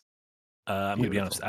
Eric, by the way, got that meme. Good shout, Eric. Eric's incredible. Eric got that meme before you finished saying it. He just had that meme on standby. Yeah. Does he have the ability to say stop and time stops? Time, stop. Time, take me to the club. What a movie. So George Lucas with a €2 dono. Thank you so much, George Lucas. What say you is Sophia Coppola's best movie? My favorite's Lost in Translation. That's the simple answer, but I really like Lost in Translation. Also paired with her, I think that's a beautiful two sides of a relationship. It's ending. very much the challengers and past lives of its Yeah. time. Yeah, absolutely. Yeah. What's the one that she did? It's On the Rocks. On the Rock, which I know Yeah, is a with bad Bill choice. Murray? I Yeah. will put my hands up and say I am a Sophia Coppola heretic, but I absolutely loved On the Rocks, which is the one which is about a young woman who has a difficult relationship with her father, and is trying to navigate and mend those bridges as she reaches adulthood because he's an eccentric character who has never really been around at all. I don't know. Just a crazy thing for a person to put in a movie, really. I found it very charming. I actually found it Yeah. really warm and really loving. And like I really liked Murray. I really liked Jones in that. And it felt like it was Coppola gently working through some stuff. Like not viciously working through some stuff. Not like, angrily working through some issues, but being like, yeah, I feel like this is something I can put in a movie. Yeah. I found it very charming. I really liked it. Not to be confused with Somewhere, which is also about a young girl trying to bond with her famous father. Also, Elle Fanning. I really like Somewhere. I also really like that hotel, the Chateau Marmont. So that's Is that the one with what's his face? Stephen Dorff? Stephen Dorff, yes. Why did Norman Reedus come into my head? Because you're thinking of Blade. You got Blade on the mind. I got Blade on my mind. But with both a Dorff and a Reedus. Yeah. Yeah, Dorff and Reedus. Dorff and Reedus. Dorff and Reedus. Do you like Sophia Coppola, Jack? I have not seen much Sophia Coppola. I did not much care for Lost in Translation. And so I kind of got off that path. I remember seeing The Virgin Suicides as a young cinephile and loving that. And that might be like, I might have seen that and then Lost in Translation and decided, I'm out. I'm good. You have that superpower of just being like, well, I just don't need to see anything else from this director. Yeah. Yeah. I respect that. I respect that a lot. Yeah. I'm sure, I'm sure she's fine. Fine. Darren, whatever. did you see last year's Priscilla? I did. I really liked Priscilla. Yeah. So do I. Interesting that you had those two movies so close together, the Baz Luhrmann movie and Priscilla. Yeah. Again, I thought it would Priscilla really worked because it was so small and so intimate and so precisely about what it was about. And to Jack's point about being a movie without subtext, it is a movie in which Priscilla Presley discovers that the gates of Graceland are a literal physical cage. And I was like, I am all here for this. I really like this. And obviously, Kaylee Spawny's incredible in it. And the fact that in 6 months she had that, Civil War, Alien Romulus. She's going to be the new Knives Out movie. Yeah. Real talented. Very fun. Great. Pure Pyro with a €2 dono. Thank you so much. What did you guys think about Mortal Engines? That was the Walking Cities one? Yeah, Peter Jackson produced or Hugo Weaving? Is that a Hugo Weaving? Yes. Yeah. I did not see it. Haha. I saw it in theaters and I remember being visually impressed and I thought the movie was dumb as rocks. There we go. But it was fun to see in a big loud theater. Liking the concept better than the execution because what better cinematic metaphor than London literally feeding on smaller British towns. But I was also like, this should be a Wachowskis movie. I was like, I love this premise, but give it to the Wachowskis and then you have something glorious. Yeah. Beautiful. Okay, we're gonna jump back to super chats in a little bit. We'll talk about more stuff we've been watching with Substance, since we've already kind of alluded to the Substance. And this is a movie unlike Megalopolis. I don't want to spoil too much about this because I think part of the joy of the Substance is going in and being like, "What's the substance?" and then just being like, "Oh God." So it is a body horror movie starring Demi Moore and Margot Qualley. And with a small role by Dennis Quaid. And it is Darren, you wrote about this actually brilliantly just earlier this week. So why don't you kick off? Yeah. No, I mean, The Substance is my favorite of the movies I saw at Cannes. It is a masterpiece. And I also saw Fury Road at Cannes. Furiosa at Cannes as well, to put that in perspective. But yeah, it is a body horror. It's from Coralie Fargette, and I apologize to any French listeners for mangling that. She's the director of Revenge, which is an amazing debut. Yeah. An incredible film. And what Fargette does, which is remarkable as a director, is she finds the way to make something that is grossly monstrous and disgusting and deeply unsettling and grotesque, eerily beautiful, so that it somehow becomes even creepier, where you're like, this is the most beautiful cinematic arranged shot of bones being broken and snapped and torn through flesh, and the color is just right, the color grading is perfect, the reds are really popping, and you're like, why is this shot beautiful? It is very, very, very effective. The Substance is the story of Elizabeth Sparkle, played by Demi Moore. Demi Moore is 61 years old. Elizabeth Sparkle has just turned 50. Sparkle is the star because, again, this is a French movie, and all celebrities over the age of 50 in the US must be Jane Fonda. She is the star of a series of workout videos, which are tremendously popular. But on her 50th birthday, she's told by Dennis Quaid, her agent, named Harvey, because of course he is, that, like, at 50, it stops, and what it is left decidedly ambiguous, but seems to be the fuckability or attractiveness of women in Hollywood. And he says this while he is eating shrimp, peeling shrimp and eating them in the grossest close-up imaginable. And so he is telling her, oh, at 50, it just stops for women. Yeah. She's like, what stops it? As he looks like fucking Gollum eating a fish. Women cease to be physically attractive at the age of 50, he says, licking the goop of like prawns off his face. It is like, and again, it looks gorgeous. The lighting is perfect. Like, Corley Faragette, to her credit, like, has a great sense of humor. I love that she posted the sexiest movie of the year quote from like IndieWire over a shot of Dennis Quaid with his mouth covered in prawn juice. But basically, this sends Sparkle into a spiral of depression. She gets into an accident. She goes to hospital. She meets a young nurse there, and the nurse passes her a card saying, "This is the substance. You should try it. It will revolutionize your life." And so she does. Now, I don't know how much we want to talk about it beyond this point, but it does get into very graphic body horror territory. It does get into this idea of your relationship to your own body, and like the core of what body horror is, which is the fear that your body will betray you. Like, the central fear of every body horror movie, from The Thing to The Blob to The Fly, is that there is a difference between who you are as a person and what you manifest as a physical object. What we call body dysmorphia today. And the substance is just like, what if we take that concept and we apply it to the way that we look at women? And like, it is gorgeous. It's that thing that I mentioned about Faragette. It is gorgeous and disgusting simultaneously. Margaret Qualley, when she appears in the movie, and you can see shots there from Eric's kind of like running through the trailer, but like the camera worships Qualley in this kind of like super male gaze. Like, it's like the male gaze if the male was concentrating and squinting really hard. And so you end up with this thing that is like ostensibly similar to how movies normally look at women, but ends up being like really sickening and disgusting and creepy. And it's just this brilliant exploration of like women's bodies, people's bodies, and the way in which your body is not necessarily what you think it is, and how you can come to resent it and hate it, and how it will like destroy you. It is like just a beautiful piece of cinema. I loved it so much. It's great. Yeah, and that was like what we talked about was just that's like the first 20 minutes. That's the first 20 minutes. Yeah. So we won't go into anything else after that, because almost every 10 minutes I was like, I can't believe they're going. Oh, I can't believe you're doing this. I can't believe it's wild right up to the end. But the premise of the movie changes every 10 minutes, basically. Yeah, that's the beauty of it, is that like it essentially only has three characters, the three that we talked about. It has Margaret Qualley, it has Demi Moore, and it has Harvey, played by Dennis Quaid. And I think all three actors are phenomenal. I think this is Moore's best performance of her career. I think in a just world, she gets an Oscar nomination for this. I do not think it'll happen, but again, maybe a light year. Also, Margaret Qualley, one of the stars of Death Stranding.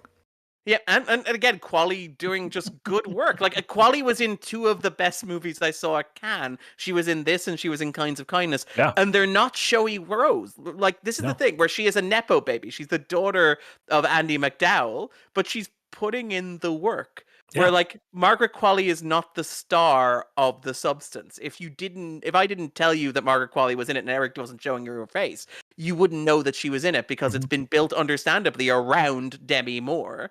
But she is so good. Qualley is so good here. Yeah, like, it's Did phenomenal. you see Drive Away Dolls earlier this year? I did, and I admired the commitment that Qualley showed to that movie. Yeah, no, to me it just felt like bad Cohen, but.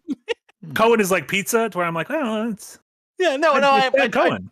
don't regret seeing it. And like Quali does exactly what is asked of her to the degree that it is asked of her in that movie. Like again, this is the thing where I think Quali is a good performer in that like she is being selfless. I don't think there's no ego in like Drive Away Dolls. Where like if there was ego, you'd be like, can I be maybe 10% less Foghorn Leghorn? And you know, like, like what if Foghorn Leghorn as a lesbian is the basic premise of Drive Away Dolls? And it's like, that sounds incredible. And you're like, yeah, it does. It's a shame That also sounds like a character from Megalopolis. Actually, that might be one of the lesbians eat what? I say. No, I told you I wanted a kitty cat. You took it out of context now. We should say, by the way, like Drive Away Dolls has like one of the two great title changes of the year. It was originally titled in the screenplay and meant to be Drive Away Dykes, I believe. And then also like Blink Twice, you know what Blink Twice was really supposed to be Pussy Island. Yeah. Yeah. We live in a society. But a lot of that, I think a lot of that is also just a way to get your script read, is by to have an evocative title. That you know, like, well, they're not going to put this. They're going to change it in the fucking Wauwatosa AMC. Like that movie. If you remember the Netflix movie The Package, a boner comedy in which someone gets their penis cut off, and the main plot is about getting their penis back. Yeah. A boner cut off comedy. The title on the screenplay was just the eggplant emoji. That's it. Yeah. And that's what got it read. Oh, there it is. Thank you, Darren. Thank you, Eric. Thank you, Darren. Thank you, Eric. Are we like 2 years away from a movie that is actually titled using emojis? Like, I know we have the Emoji Movie, but like, are we 5 years away from a movie that is impossible for me to review on radio because I have to call it the eggplant emoji movie? I feel like the problem with the way that sort of like internet lingo evolves at such a quick rate that you put something into production and by the time it releases, it's like, oh, that's what fucking old people are doing. Yeah. Old people are using emojis now. I regret to inform you, the eggplant is now racist. Oh no, it got milkshake eggplanted. So yeah, check out Substance. It's very, very graphic. Lots of body horror. But if you go to my screening, I went late at night and folks were just hooting, hollering. I'm very much looking forward to the Substance. Yeah. Oh, like, again, seeing it at Cannes at a midnight screening at its premiere, nobody knowing what it was going in except people who had seen, like, Revenge, having a vibe that it was going to be graphic. Like, it was incredible to watch that in the room. And, like, there are critics there who are, you know, sometimes a little bit cliche movie critics or, like, the Anton Ego stuff. But, like, so much of the room was just, like, this is the most incredible thing we have ever seen. And, like, it is perfect programming after you've come out of, like, 4 straight hours of like Eastern European movies about like human suffering and existential dread. It's like, no, you're going to watch a body horror from France set in LA, and also it's a cartoon, but it's live action. It's incredible. It is like, it is just an incredible movie to see with a group of people. That being said, no one should take the Substance. It's bad. That's a bad call. Is that our stance of the podcast? I'm firmly, if I was in the world of the Substance, I would choose not to take the Substance. I think it's more important that we have the debate than making any sort of decision. Like a real Cicero out here. Yeah. But I also do love the idea that Marty turned down sponsorship from the Substance because of principles. It's like, we would not promote anything on this podcast we would not take ourselves. Yeah. It's fair.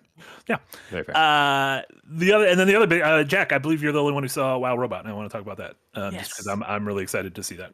Just a little rundown of Wild Robot. Okay, the Wild Robot is based off of a children's book, ? Based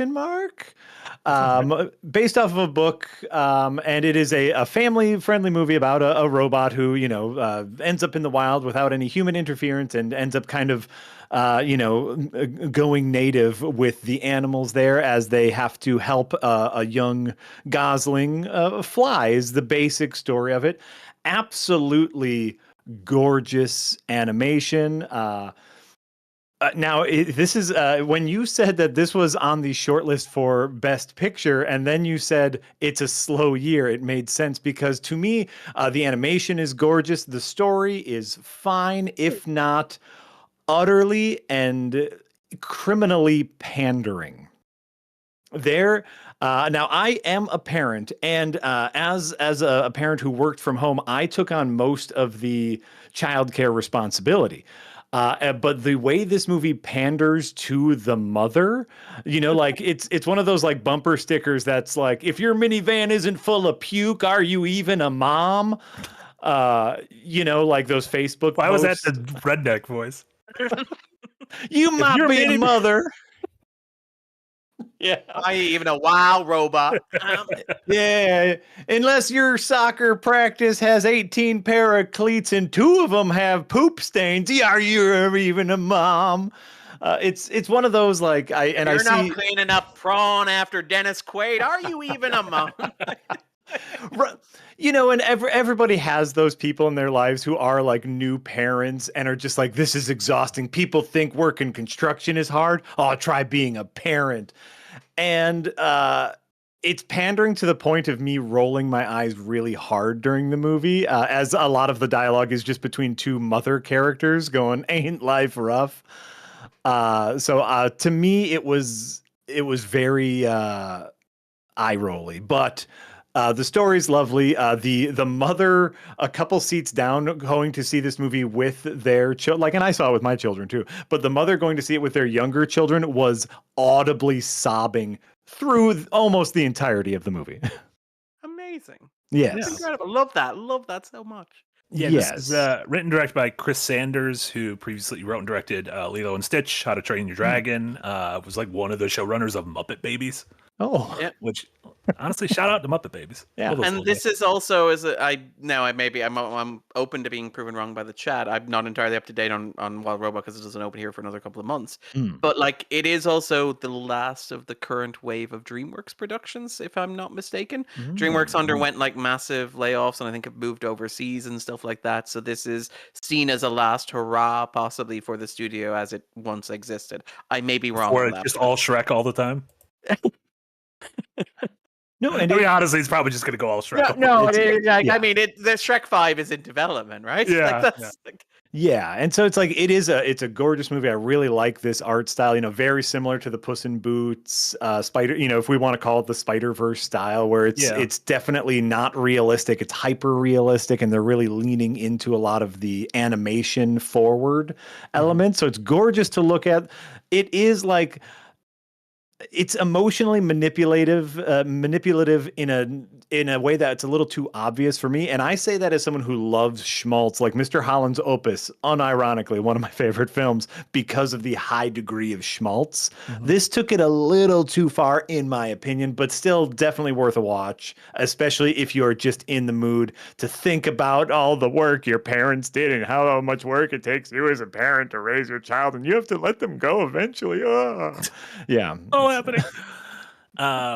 Looking forward to this, because I know when I was researching some of like what people think are going to be the best animated feature shortlist, there's you saw one or two of them at Cannes, right? Flow, was that? Flow is a masterpiece. I love Flow so much. Flow is basically, it's Noah's Ark, but there's no Noah. It is basically a bunch of animals that are forced to work together to survive a biblical flood on a boat. Like, as you can see from the picture, there's an adorable Labrador, there's a cat, there's a crane. And obviously they do not speak English. They do not speak any language. And because that's, we talk about subtext as text. That is what the movie is about. The movie is about working together with people with whom you cannot communicate or have no shared frame of reference. But it is just absolutely stunning to look at. It has this kind of lyrical storytelling style. It is absolutely beautiful and gorgeous. And it really moved me. It kind of broke my heart. It was one of those days where it was like 2 p.m. in the afternoon. I'd been up till 2 a.m. the previous morning. I'd been up since 8 a.m. that morning. And just in the middle of the day, I'm like, I'll see the French animated movie. And I'm like, it's so beautiful. It's so beautiful. It's like, I love it so much. It really did. I'm like, I just want the cat to be okay. Yeah. That Labrador didn't do anything to anybody. I'm actually tearing up. I'm sorry. No, I'm really excited to see it. Yeah. So Flow is not. It is being released in the U.S. Later this fall. I'm really excited for that one. So yeah. I'll try to catch out Wild Robot in the theaters as well. So what the animated lineup looks like: Wild Robot, Inside Out 2, Flow, maybe Moana. Moana 2, yeah, which was interesting because that was meant to go to streaming, right? That was meant to Yeah, be that's like right. a streaming pilot, and then Disney were like, "We would like to make money off this." Yeah. We had no Lin-Manuel Miranda Oh. songs, which kind of made Moana 1. Yeah. Yeah. Did you see Transformers? Speaking of animated movies, Oh. did you see Transformers 1? I did. Did you, Jack? I did not. No. I've seen I Transformers none. Well, I've seen feel- all the other Transformers movies. I've seen several Transformers movies, just not this one. I feel really bad because I went to a screening full of Transformers fans and everybody really liked it. And the general vibe around this movie has been everybody loves this movie so much. The reviews are incredibly positive, and the box office performance of it in the States, which has not been great, has been people being like, this is why we don't get good movies. And I'm very much in the boat where I am with like the Fall Guys box office underperformance, which is like, whoa, slow it down. I got no beef with this movie, but I'm not sure the future of like cinema as a medium or art form depends on Transformers 1. I thought it was very much a classic like animated children's movie, but like before Pixar figured out that you could make them to appeal to adults as well. Sure. Where it has a very like clear and central arc. It has a lot of lore. It has a lot of jokes in it because we're worried that the adults might be concerned we're taking it seriously. It has a lot of celebrity voices, like the post-90s kind of Disney Renaissance movies. I think it's fine. I think there are like it's very heavy on Transformers lore in a way that I didn't realize it was until I got out and started talking to people who know about Transformers lore. And I was like, they were like, so what did you think of Primus? And I'm like, oh, Primus is this character. And like, no, Primus isn't a character at all. And I'm like, oh, okay, well, I misunderstood the core concept of what was going on there then. Primus the band. Are we talking about Primus again? Jack, we're talking about Primus. John the Fisherman was there. And which character was Mud? But like, I think it is perfectly fine. Like, it is adequate. I didn't love it. I'm not going to recommend people go see it. I think it is by default maybe the second best Transformers film because it understands that it is a cartoon designed to sell toys to kids, which puts it like above most of the other Transformers films, which are like, what if this was also a military recruitment film? And I'm like, he's up on that maybe, guys. But yeah. Is it better than the one where Anthony Hopkins gets blown up in a different aspect ratio than the rest of the movie? See, Marty, when you're talking about Transformers The Last Night, words like good and bad have no meaning. Like Megalopolis, it's transcended beyond that. I marathoned the Michael Bay Transformers movies, and it is like getting punched in the head repeatedly. By the time you get to The Last Night, you have no sense of like what right or wrong is or what direction is up. You're just like, man, I really hope the gay robot butler tells Anthony Hopkins how he feels about him before Anthony Hopkins dies because we can't afford to have him in this movie anymore. Yeah. Played by Mr. Carson from Downton Abbey, by the way, because when Hollywood comes to call and it's like, you're a butler. Obviously, we've got a robot butler. Yeah. You're hired. Yeah. So that's a no from you. That's a no. Unfortunately, I was not a big fan. I'm sorry. Yeah, I'm not. Despite the fact that I've seen all the Transformers movies, I did not. Maybe I was just a little too young to care about Transformers as a kid. Like my early action figures were like Ninja Turtles and Star Wars. Yeah. I also just don't care about cars at all. Yeah, Bumblebee is the good one, and Bumblebee is the one where I'm like, that I would leave on if it was on TV. Yeah, like Bumblebee is like the best case for a Transformers film I have seen, and it reaches the level of I will not actively reach for the remote when I see it on a TV screen. It's Bumblebee is the movie that feels most like a Transformers movie, where it's like, oh, a little kid going on an adventure with a car and a robot. That's all we're looking for here. Not even Transformers gives a fuck about Transformers lore. Like if you, when my kids were younger, we started rewatching like the original animated Transformers, and like episode 1, it's like the Transformers fell to Earth. 8 million years later, humans are a thing, and it's like, what? What were they doing for that time? They were trapped underground for 8 million years. It's beautiful. It's because they don't care. No one cares about Transformers. That's good stuff. Darren, what else have you been watching? Give us the rundown. Give us the 211. That can't be it. I don't know what that number means. The Yeah, 411? it's 211, like, Inland Revenue Service. It's like, it's just like, What is the Important 411? That's a term, 411 right? is information. Yeah, 411 is Yeah. information. Give us that one. 911 is emergency services. So I'm like scaling Yeah. backwards and imagining like the 111 must be like, you have reached a dial tone. But yes, so I watched Psycho 2 and Psycho 3 for the first time recently, which are obviously the sequels to Alfred Hitchcock's Psycho. There we go. So I got there eventually. Psycho 2, which movies are they a sequel to?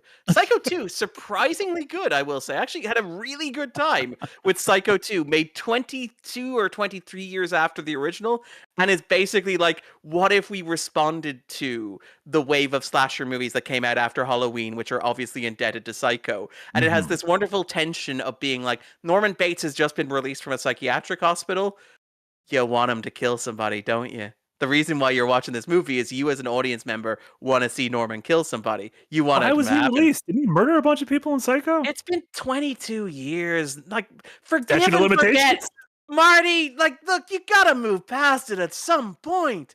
Robert Loggia, by the way, plays his social worker, and it is great. I love it so much. You want a social worker who looks like he could beat you to a pulp.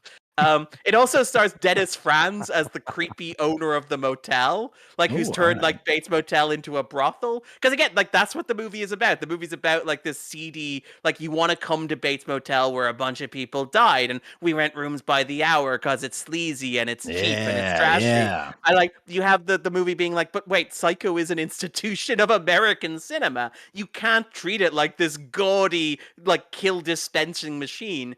And the entire tension of the movie is like, yes, you can. And I kind of love that. And then Psycho 3, unfortunately, which is directed by Anthony Perkins himself. That was the condition for him coming back. I did not care for Psycho 3 at all. Psycho 3 is exactly what you expect a Psycho sequel to be, which is just like, and now he stabs people. And by the way, we're going to recreate all the shots of the original film. We're going to replay all the beats of the original film. And, just because it is the 80s, there's going to be a football match that's going to bring a whole bunch of teenagers to stay in the motel for the climax. Yet... I really hope Norman Bates doesn't go psycho a third time on us. No, impossible. What are the odds? My favorite moment at the end of, like, it's slight spoiler for Psycho 3. Norman does in fact go psycho. I love that there's a moment at the end where the local sheriff is like, we were rooting for you, Norman. You let us down. And it's like, really? It's like, that's where you put all your eggs, in that particular basket? I thought he'd recovered. I thought he was no longer psycho. I'm feeling psycho, and you wouldn't like me when I'm feeling psycho. That's my secret, Cap. I'm always psycho. But like, without getting too much into it, that is the magic of Psycho 2, because like Anthony Perkins is like, this role ruined my life. I was a young leading man. I was on the trajectory to be one of the finest actors of my generation. I organized murder mysteries with Stephen Sondheim. Like, I was just king of the world. And then I got cast in the most important movie ever made, or one of the most important movies ever made. And now everybody sees me as a psychopath. And like, I don't want to make this movie. I am being driven to make this movie because I need money and nobody else will give me a job. So you have like, that is the beauty of Psycho 2, where it's like, I kind of feel bad that I'm watching it, and I kind of feel bad that like Norman Bates is going to go psycho. I like that Ernest goes psycho, but like also, but like I also feel bad that Anthony Perkins has been put in a situation where he has been cast and has to reprise this role that destroyed his life and his career. And there's this tension in it, which I think is great. I honestly really do. I will recommend Psycho 2 earnestly. Psycho 3, not so much. And I can't get my hands on Psycho 4. I've ordered a Blu-ray from Shout Factory. I have not seen it yet. In terms I didn't even know there was a Psycho 4. Was it made for TV? It was made for TV. It is a movie in which, and look, again, I have not seen it, so these probably aren't spoilers, but the premise of it is that it is Norman's backstory, but it is a late-night radio talk show because it's the 90s in America. And Norman rings into the late-night talk show to explain his life story and his history to the DJ, which is a great way for Anthony Perkins to collect a paycheck while not actually being in the movie. Nice. Genius. Absolutely. Psycho 4 directed by Mick Garris, who directed a bunch of the Stand miniseries and the Bad Shining miniseries. It was a big TV guy. And like I think 2 was directed by Richard Franklin, who was one of Hitchcock's Oh yeah. apprentices alongside De Palma. De Palma, I think, turned it down. And as we mentioned, 3 was directed by Perkins. And I think like the direction in 3 is pretty good, but you can also get a sense of Perkins being like, now I have to fucking direct this too? Yeah. Like, it's not enough that I have to star in these movies. Like, And for folks who tuned in a few weeks ago and might not know, Anthony Perkins' son, Oz Perkins, is now a director himself and directed Longlegs, the film And about Longlegs- Longlegs. And Longlegs is kind of about like your father being Anthony Perkins. It's about having this secret in your household that was kept from you to protect you. The secret being that like Anthony Perkins was gay. To be clear, not that he was in Psycho. I do love the idea of like Osgood Perkins being dark, secret being, well, your father was actually in one of the most influential horror movies ever made, but we never told you about it. Happy 18th birthday, Osgood. Now go be in Quigley. Yeah. Osgood, I believe, has a cameo in Psycho 2, by the way, as young Norman. In terms of other stuff, very quickly, I saw Wolves, which is on Apple TV Plus. I have already forgotten it. Michael's Clayton. It's like a movie star movie that doesn't understand how movie stars work. It's very, very strange. Never because I put that side by side with The Instigators, which also just came to Apple, which is Matt Damon and Casey Affleck, which I thought was more fun. Yeah, it's like the two lesser Ocean boys got together and made a more fun movie. Not as good as any of the Ocean movies, but still the better of those two.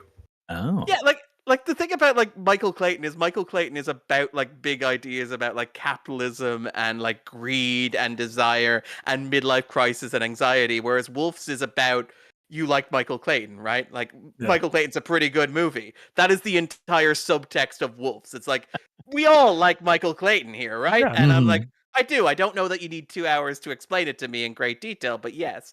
What else I see? Never Let Go, which is I also enjoy the work of M. Night Shyamalan. That's the movie about like Halle Berry is raising these 2 kids in the wilderness. She's told them that the evil has infected the world and they have to like have a rope that ties them to the house that protects them. And it's this big metaphor for being a parent and wanting to keep your children safe while allowing them to wander out of the house and into the wilderness. I think Berry is very, very good in it. I think the movie is gonzo. It is like fascinating because it begins and you're like, oh, this is like an M. Night Shyamalan movie. And then it runs for about half an hour. You're like, oh, this is like a very specific M. Night Shyamalan movie. And then you get another half hour and it's like, oh, this is like that exact M. Night Shyamalan movie I'm thinking of, but he added another twist onto the end of it. It is a fascinating movie. I don't think it works. I wouldn't wholeheartedly recommend it, but I didn't hate it. I think Berry's very good. I think the direction from Alexandre Aja, the guy who did, I think he did Crawl a couple of years ago as well. Oh yeah, that movie was great. There's a big old crocodile in my basement. Hell yeah. That felt like less of a metaphor movie, I'm gonna be honest. But yeah, that was I really liked Crawl. This is okay. And then I guess Azrael, which is the Samara Weaving like silent movie horror film, which is on Shudder, I think in a couple of weeks. It's okay. When you typed this movie in the doc, I literally thought it was an animated Batman movie about Azrael. I literally did not know this was like a feature-length film starring humans. Eric, incredible, like the quickest fingers in the business. Well, that's what I thought. That's what I assumed it was. Right, yeah, right. Not like switch from like Samara Weaving to Jean Paul, like in just incredible time. But yeah, this is a distant future where everybody's been raptured except for a select few survivors, and the survivors have sworn themselves to silence. So it is basically a high concept Mad Max-X movie where characters cannot have dialogue, which is a great high concept. The execution is fine. It's one of those movies where like I wish the execution were like 10% better, so I could wholeheartedly recommend it. That said, again, Weaving, really wonderful performer. Really like the idea that she's leaning hard into being a scream queen. And like it's an enjoyable movie. I don't regret the time I spent with it, but it's not an unqualified rave. It's not the substance. It's like a biblical rapture, and everyone decides to be quiet afterwards. It is a biblical rapture, and everyone's like, you know what? Maybe we need to get off Twitter. Like, maybe not everybody needs to hear every thought running through my head at every moment. What? Maybe they should have tried to have a dialogue. I'm just saying. Thank you, Caesar. Maybe they could have had a little conversation. And to be fair, at the climax of the movie, in a very literal sense, the character Azrael, played by Samara Weaving, does in fact go back to the club, by which I mean a blunt instrument that she uses to bash people. And then just very, very quickly, 2 horror movies, 2 remakes, prequels, etc. Apartment 7A, which is the prequel to Rosemary's Baby. It's directed by, though I can't remember the name, but she directed The Relic, which is the metaphor about Alzheimer's, about an elderly woman with Alzheimer's, which was like very atmospheric, kind of a bummer, but really well made.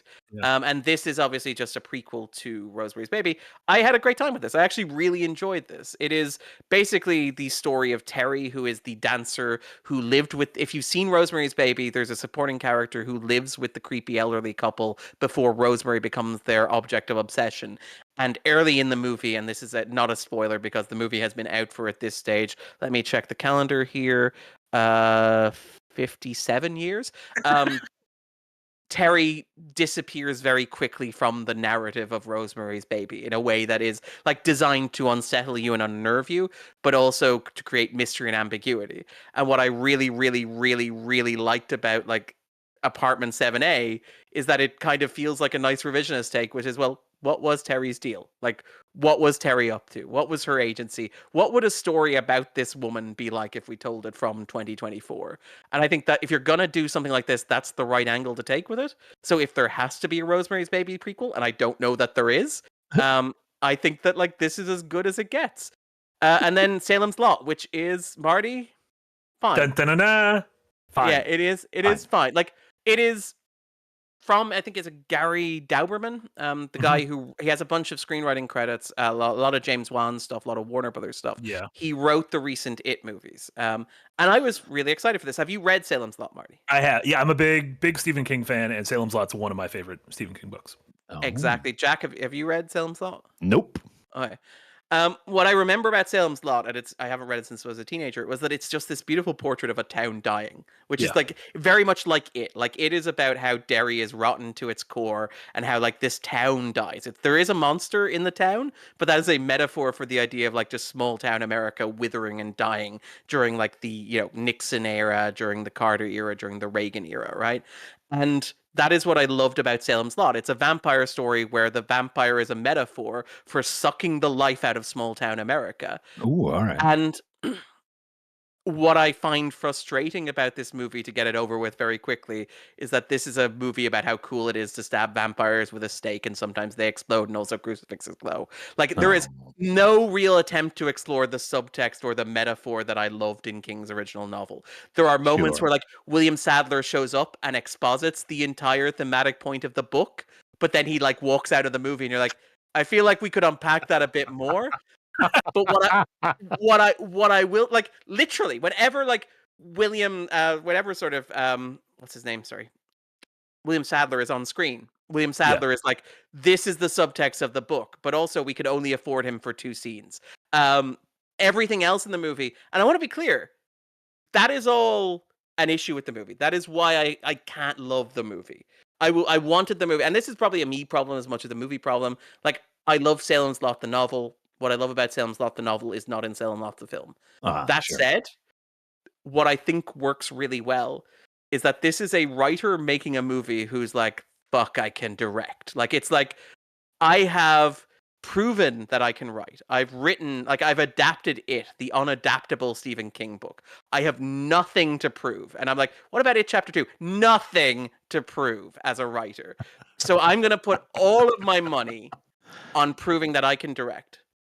And he has the same cinematographer as Malignant, the James Wan movie from 2 years ago. Yes, that is exactly it, Marty. You get it. This is a movie that is so vibrant in terms of blues and reds and lights and yellows and vibrant colors. Every shot of this movie looks gorgeous. It looks like a 1980s synth band album cover. There are moments when characters pick up crosses to use against the vampires, and those crosses literally glow like they are, you know, magical relics in a video game. There's like fog constantly in the street. There are vampires who like move and appear and are lit by red light from lighting sources that do not exist within the world of the film. And I'm like, this is great fun. I am having a tremendously enjoyable time watching this. I would like love to sit in a crowded cinema with a bunch of horror fans and just watch this movie. Unfortunately, it's going straight to streaming, but I had a good time with it. Like, if you go in and you manage your expectations and you're like, I just want a dumb, fun horror movie that looks really good and has a number of like really good high concept scenes that like riff on the logic of vampires. Like, there's a not again, I don't want to spoil them too much, but like shadows, for example, like the use of shadows. There are moments where like the sun is setting and the shadows are like moving across the ground, and you have that tension of like obviously the vampires can't set foot in sunlight, but also you have to stay out of the shadows as like somebody who doesn't want to get bitten by vampires. That are just like really good cinematic set pieces. They're really nice visually, they're really intense. I really did like this movie. As much as I Angers have me this is not coming to theaters in October. Like, Right? I'm fine with it day and date going to Max. Put it in theaters as well. Like, let me see. Like I said, The Substance, but my theater hooting and hollering. I want to go to a late night screening with a bunch of horror heads hooting and hollering when fucking Father Callahan comes on screen. I want Bill Camp fans. I want to be surrounded by my camp heads. I was gonna say you're campers, yeah. You're heavy campers. I want to be surrounded by them. What are we doing? Why are we doing? Yeah. Why is this not in theaters? Yeah. Like, there's a moment where like Afri Woodard picks up like 2 tongue decompressors and uses them to make a crucifix, and I'm like, yeah, this is cinema. Well, that was on a large screen and not a small screen. Yeah. Those tongue decompressors look like lollipop sticks. I have no sense of scale. That's funny. Cool. Yeah, that's coming to Max this weekend, I believe. I believe Friday? so. Yeah. Something like that? So yeah. There you go. Some stuff to add to your spooky list. Spookies. Cool. Let's go over some last couple super chats.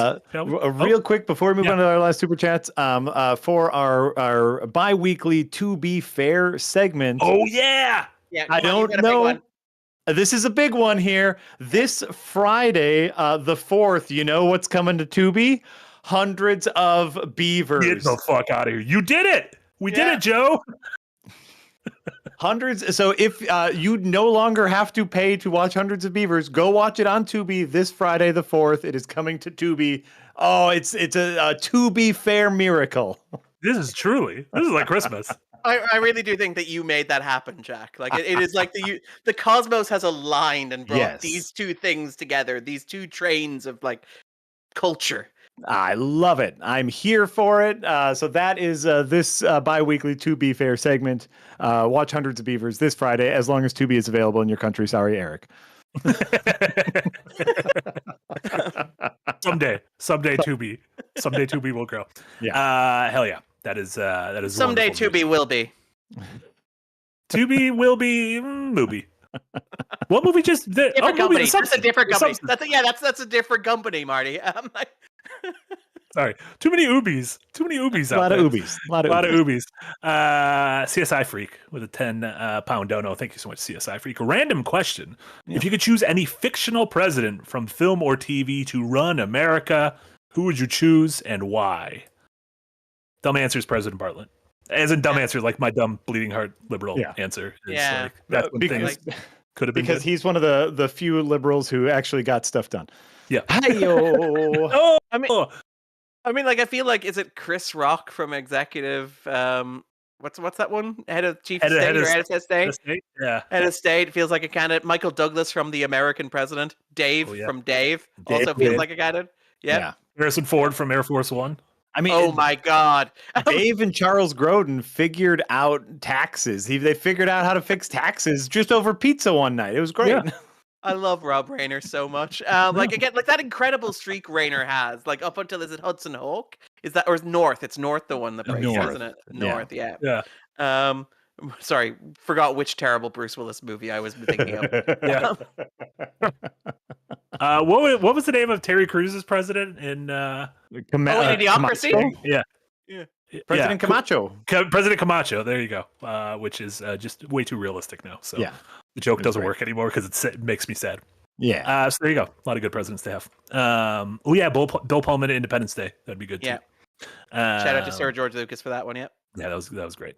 And then Snake in the Garden with a €2 dono. Thank you so much. Anyone seen the doc Nothing Like a Dame? Is this a Judi Dench doc? Oh. I don't know what this is. I don't know. I don't Nothing know. like it, man. So no, we have not seen Is it. this the one where all the clips of them talking comes from? Where it's like, where it's like Judi Dench and Maggie Smith and stuff. 'Cause Yeah, there's it a lot looks of like them it. going right. Eileen Yeah, Atkins. incredible. Yeah, incredible. Yeah. There you go. Look at that. A little fun fact. I didn't even know this was real. There you go. Adding it to the Q. That's how we pronounce Q here. Q. It's got some U's, some E's, some more U's, some more E's. Back to the queue. Cube. I said it when I said that. I added a cube at the end of it. Now I'm thinking of the horror movie Cube, where the people wake up and they're in a cube.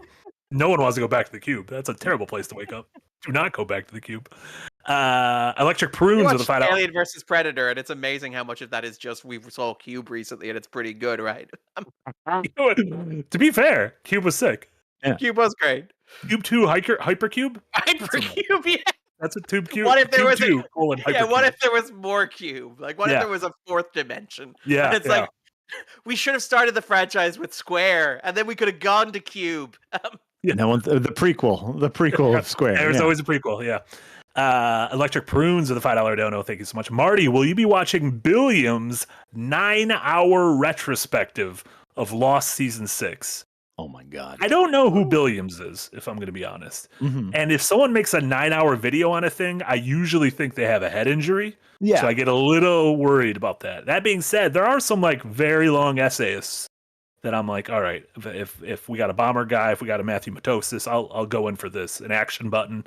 9 hours is a lot. I could just rewatch Lost Season 6. I feel like this is the time to announce my 9-hour video essay on Transformers The Last Night. As a result of the brain injury that I endured watching the Transformers. 9 hours is like, if 4 hours where it's like that's the cap for me. Like 9 hours is unhinged, and like that what that means is as much as I love Lost, as much as I think about Lost and want others to enjoy Lost the way I enjoyed Lost, I can't imagine talking about Lost for 9 hours, let alone listening to someone else talk about one season of Lost for 9 hours. And it's not like you're a couple folks in chat are talking about like Jenny Nicholson's videos and her 4-hour video earlier this year on the Star Wars Hotel, but it was about so much more than that, and it was phenomenal. I just don't know if the collective analysis of Lost, which I love and have seen several times, that just seems. Can you get an editor to tighten that up a little bit? Can we get it down to 4 hours? Like, yeah. No. You got to go full Horizon. Can you extend it out to be like a full 4 18-hour like mini documentary? Like, right. You want to be like 4.5 hours each. No, and sell your vineyard and fine. There Your kids have to work jobs. Just have work jobs. There are some YouTubers I watch that just do recaps of every episode of a given series. Yeah. And those are great, but also like each one is, 10 minutes talking about one episode. And so I can watch it in chunks. Yeah. 9 hours is too long. That might be too long. I'm not going to click on it, even though I love Lost and I want to hear more about Lost. I'm not going to click on that. I apologize. I'm probably going to watch it. By the way, Marty, like you rewatched Lost recently, so you're not doing the 20th anniversary watch along. No.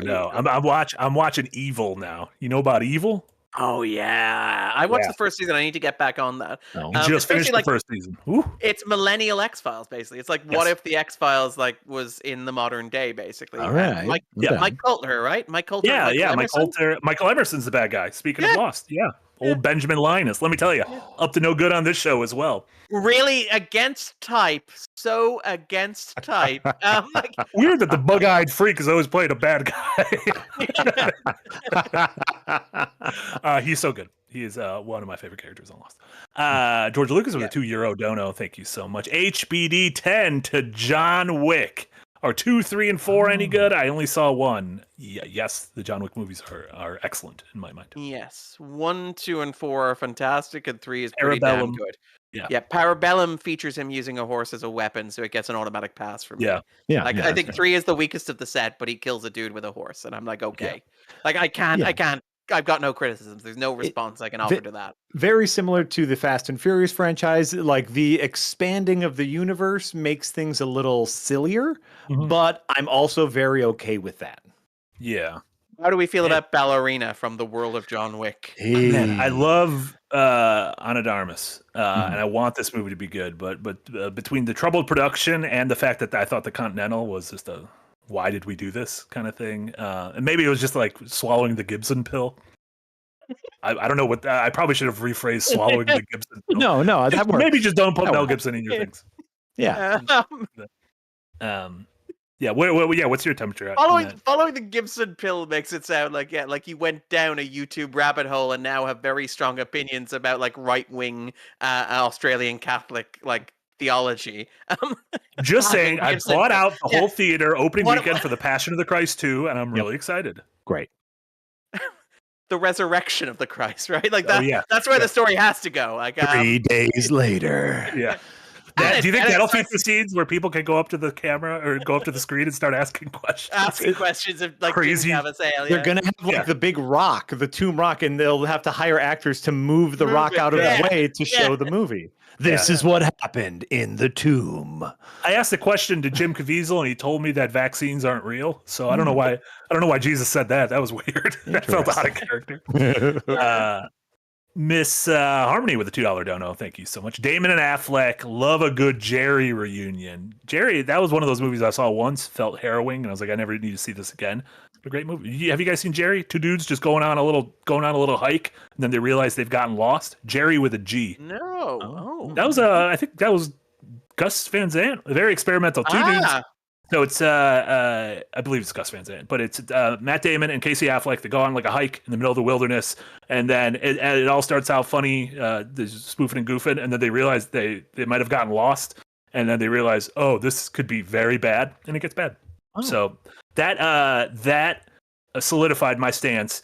Just don't go hiking. Yeah, outside. Don't go outside. You can go if you want to take a walk around the city. You're not gonna get lost. You're gonna be like, oh, there's the corner. There's a Starbucks. I'm not lost anymore. Yeah. Anytime I'm a go movie, inside and think if I'm going to get lost somewhere, I want there to be food that I can purchase. You know, exactly. Yeah, I don't want to say it's much like the substance. I'm like, I feel like we could have avoided this whole situation had we just not taken the substance. Yeah. Like, Marty, in I feel Jared- like you're not the protagonist of any movie ever. You come across like it's a simple plan, the Sam Raimi movie. Yeah. There's a crash plane, a bunch of dead bodies, and a whole big bag of money. And like none of my business. Yep. Not for me. Not for me. Yeah, not for I'm me. not doing this at all. Easy peasy. Fungus Finder with a $2 dono. Thank you so much. Y'all should watch Chronologically Lost. I believe that is the experiment where they've re-edited Lost chronologically, so it begins with like the Man in Black and Jacob and everything and their backstory, and then goes all the way through. I can't imagine what that would be like. That seems silly. It does, especially since the flashbacks so thematically tied to the events of the episode in which they occur. yeah. It is one of those things. It's like, again, not to bring us back to Megalopolis, but it's Always. like the Godfather, the version that he did for like HBO, I think in the 80s or 90s, where he like chronologically edited the Godfather, where he like took all of the flashbacks from 2 and made them like the first part of the movie. And it's really strange watching it because it is conceptually an interesting experiment. Mm-hmm. And it actually, to be fair to it, does a great job of making The Godfather 1 even better. But then you have this huge chunk at the end of the movie where Michael is just a bad dude and it's really depressing. Like it does a very strange thing to the flow of the movie where like part 1 is like, yeah, Vito's great. Love this. It's great going and establishing a community. And man, I really feel invested in Vito and this small family he's built. And he's dead. And now here's Michael. And it's just like, fuck Michael. Like it's like there is no release from like how crappy Michael is as a human being in 2. A lot like I'm seeing in the chat now is like apparently there is a re-edited version of Memento that plays it in chronological order, and it's like that's a fun experiment, but also it's kind of you're missing the point. The famous story about like that is that like Nolan, to get the movie made, agreed to put that on the DVD. Oh. And he agreed on the condition that you have to solve a puzzle in order to watch it that is next to impossible, because he wanted nobody to watch it.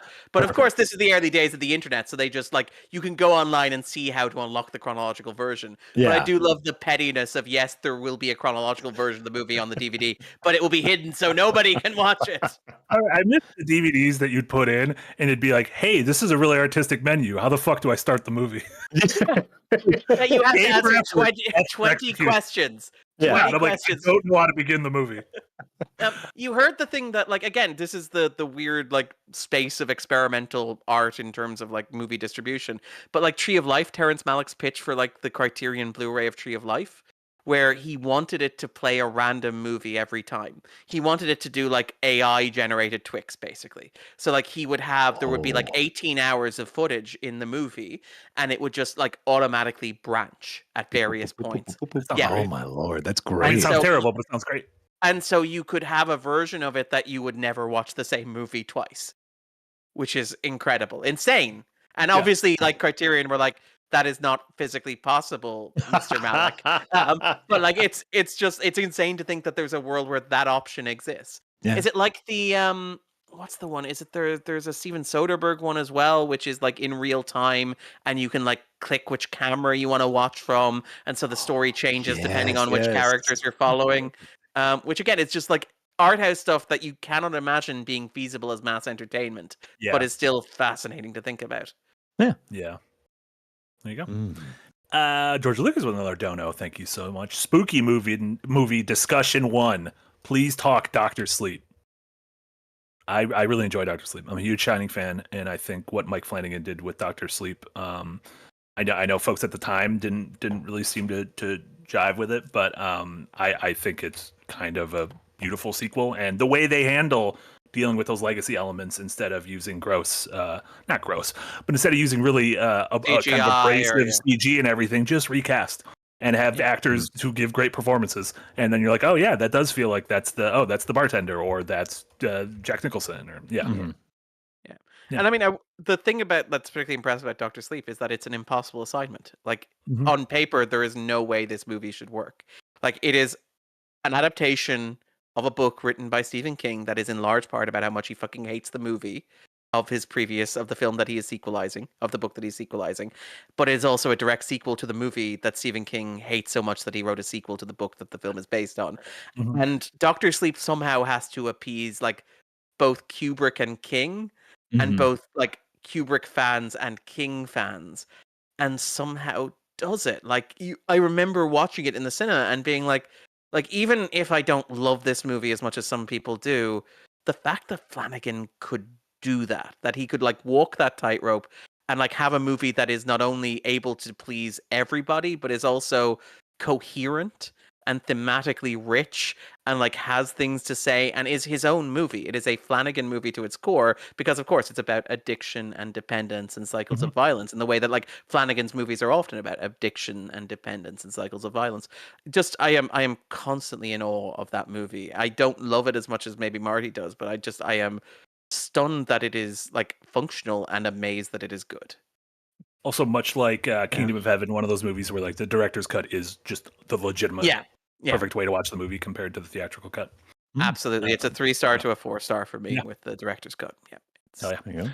Lampy with a £2 dono. Marty, how is Blue Lock going? It's going great. I'm on episode 15. Blue Lock is the anime I'm watching right now. It is a soccer anime about it's like 100 Japanese teenagers get put in a facility called Blue Lock, and the whole goal is to mold them into the world's greatest striker. But it's kind of like a battle royale, except the kids aren't killing each other. It's just if you lose, you leave. And they say you can never play soccer again, which I'm like, how can you legally enforce that? You break their legs, Marty. Like, you break there's a big dude standing outside the door who just like snaps them. Yep. But yeah, domination, sports anime, battle royale anime, just a bunch of dudes being dudes anime. 14 Nice. episodes in. I'm thoroughly enjoying it. So there you go. Oh, great. And that's coming from someone who amazing. doesn't understand soccer. Literally don't know the rules. I think Doesn't you mean make any football, Marty. I think you mean football. Football. Problem is I know football. And sir, that is not football. You cannot call a game where you can hold the ball in your hands football. Oh, Yeah. I didn't name it. Talk to OJ. OJ named it. I don't think OJ named football. One, I do not want to talk to OJ.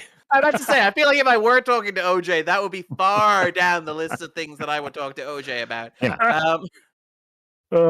Yeah. Or maybe high up. Maybe actually you would be pretty high because I'd be like, I don't want to talk maybe about Naked Gun. We could talk about Naked Gun, Powering Inferno. Yeah. Yeah. And then if I can find over the $2 donos, thank you so much. What do you all mean? The forest is full of food. No, in Jerry, they're like walking in the middle of like a fucking desert. Like that's not even like, whoa, we're in a forest. We can create some sort of like shade and get some food. In Jerry, they're just out in the middle of goddamn nowhere. Eric, did you just Google forest and put up a picture of forest? Yes. Yes, I love it. Eric's just gonna like CGI Matt Damon and Casey Affleck in there and convince you that it's a still from the movie. What are you Jerry. talking about, Marty? I see them in a forest right now. Yeah. Hey, it's us. You might know us from Ocean's 11. Great. We did. Oh no, we didn't do it. Sussy Guru with a €5 dono. Thank you so much, Sussy Guru. Then at the end of Blue Lock, they'll have a crack team of players to be sent to the World Cup. The credits will show them failing in the group stage. Oh, it turns out that that's not the best way to make a team. Is this crazy psychological experiment? The best way to make a team is to be a team and practice together and be normal humans. Yeah. There you go. Rip. That's about it. We did it. We did it. An episode, like a healthy 2 hour plus. Listen, this episode a little bit shorter than Megalopolis. I think Megalopolis was like 2 hours 15. This is only 2 hours and 5. So, And you know what? We got time to get. Going straight to the club. It is 2 p.m. I'm not sure what club is open, but we'll see. Go to the club. I love that we've turned into Night at the Roxbury. That is absolutely what it is. Yeah. He bobs his head. It almost like he puts on a slight Jamaican accent just for that, 2 words. It's amazing. Yeah, it's it is. Yeah, different than any other line reading in the movie. Does SNL exist in New Rome? But that's a different question. Of course it does, because it's not just New Rome. It's called America explicitly several times, even though it is not America, it is New Rome. Also, because when he started thinking of this movie, SNL was the biggest thing on TV, so it's got to have it. Yeah. I do love the idea of like Francis sitting there in 2000 being like Night at the Roxbury. That's a reference that will stay. Absolutely. Have you gotten to see the SNL movie, by the way, Darren? I have not gotten to see Saturday Night yet. I hear it's fine. Yeah, sounds like a chase. Again, this is one of those things where like we're talking about the Oscar race being weak. It's because so many of the films are just like dying on their feet. And when I say dying on their feet, they're like solid 3-star movie. I did not regret spending time with, but I'm not going to like fight internet warriors on the internet about. It's like Sing Sing, for example. There we go. Nice, Eric. There he is. He's going to the club. Yeah. All right. But yeah, can we just give the Oscar to Dune? Dune was cool. Yeah, like that would seem to be the choice. That would be the logical choice, right? Well, Twisters. Give it to Twisters. Twisters. The brutalist, like we're in a weird situation where I'm more confident of like the Oscars in 2026 than I am in 2025. Where like we mentioned Mike Flanagan. Mike Flanagan's going to the Oscars, baby. Yeah. Because of like Life of Chuck, which is the Stephen King adaptation starring Tom Hiddleston, won the audience award at TIFF. At TIFF, which makes it by default a front runner for Best Picture. But because like Fox Searchlight have like 2 or 3 movies that they are trying to push already into that, or because all the other studios do, basically it's Neon, isn't it? Neon bought it. Yeah. They've said basically, we're not going to enter it into this race. It's too early or too late for us to try and sneak in. So we're releasing it next year with an eye on the Oscars in 2026. Oh my God. That's the future. That is the future. That is like Caesar Catalina could conceive of the Life of Chuck. Best Picture. Show me the Oscar winner for 2026. By 2026, we might all be substancing. Yeah. Who knows? Depending on how November goes, maybe I will substance. And then Lampy with a £5 donut. Thank you so much. And the Oscar for Best Picture goes to Adventure is Nigh Season 4. Is this right? Absolutely. It's going to happen. You and Omar on stage. I love it. It's going to happen. Darren, what should where can folks find you? What should folks check out other than obviously your wonderful backdrop, which I'm linking to now on that went up today on Thunderbolts, and just the existential dread of modern pop culture permeates modern pop culture, which is so fascinating. And I swear is a fun video. It's not really a downer, despite the headline being "Why are we still here?" I love apathetic Florence Pugh. It's like fucking what. Not gonna lie, as a teenage boy, that would have been like kryptonite for me. But like, in terms of stuff, obviously, I do columns at the website. So every like Friday, every Sunday, and every Monday, I'll be writing about like Salem's Lot over the weekend. I will probably, for my sins, be covering Joker 2, Folly 2. I am seeing it tomorrow night. So I don't know what I will be writing about until Marty doesn't know what I'm going to be writing about until he opens up the Google Doc. So I'm guaranteed. It's always a nice surprise, a real nice surprise. We'll probably make that Joker one a free one as well. Usually once a month we make it a free one for everyone, just to get a little taste, of the substance. The substance, I'm about to say. But yeah, so again, you can follow me on Twitter. I should probably also start using Blue Sky, Darren_Mooney. Also, weird. The Second Wind is now on Blue Sky, right? Yeah. Yes. I should probably make a Blue Sky as well. We're the tide has finally shifted to where even I want to say even like my non-internet friends are like, what's a Blue Sky? So it's like, okay, yeah, that's where we're going. All right. Yeah. Yeah, I mean, at the point where like Disney stopped advertising on Twitter and you started seeing advertisement for Nazis, that was probably the point where We'll just head over here. We're currently we're playing violin on the Titanic at the moment, you know? Absolutely. Absolutely. Jack? What? I'm Jack. Which folks check out. You are Jack. I agree. You'll be on Thursday at noon. That's right. Sponsored Skizmo Sideshow. We have a sponsored stream Thursday, noon Central Time, Skizmo's Sideshow. So I will be there. A slew of our PAX West videos are now out. Both Jesse and I's Dungeon Mastering panel, our quite insane scavenger hunt, and of course a video about just kind of like games that Casey, Jesse, Nick, and a little bit of me saw and enjoyed. So go watch the PAX videos. Adventure is Nigh, of course, always. Saturday, more Adventure is Nigh. The season 4 is we are poking at it. It is happening. Obviously, like we filmed it already, but now we're starting to see the edits, and it's very, very fun. Mm-hmm. And I think that's all for me this week. Beep boop boop. Boop, boop, oh, boop. You're a little. I didn't realize you were a robot. Oh no, robot. Yeah. Incredible. You really managed to pack a lot in. Son of a bitch! I can't believe you did it. The normal streams the rest of the week. Yasi tries tomorrow. Firelink tomorrow evening. We might not be starting Metroid on Thursday evening because Casey has an incredibly early flight Friday. Like he has to leave for the airport at like 3 a.m. which is like gross. Oh, sure. Well, we'll see if we can. Illegal. Maybe we'll do something else on Thursday. Sneak in another stream somewhere. I know, like now that we're done with Shadow of the Erd Tree, we're going to try a different sort of stream, but we'll figure Thursday that out or later. Friday. We have no design devs on Friday, but no dev heads or anything. And we have some spooky streams planned. Jamate's going to do his inaugural run of Resident Evil 7. That'll probably be starting next week, so we'll have a lot more info for that. But for Jack, for Darren, and for Eric, this was the Rewind episode number 6. Thank you all so much for hanging out, for listening, for watching, for super chatting, and just for sending good vibes our way. We appreciate it. Have a wonderful rest of your Tuesdays, and we'll see y'all later. Bye everyone. Take care, guys.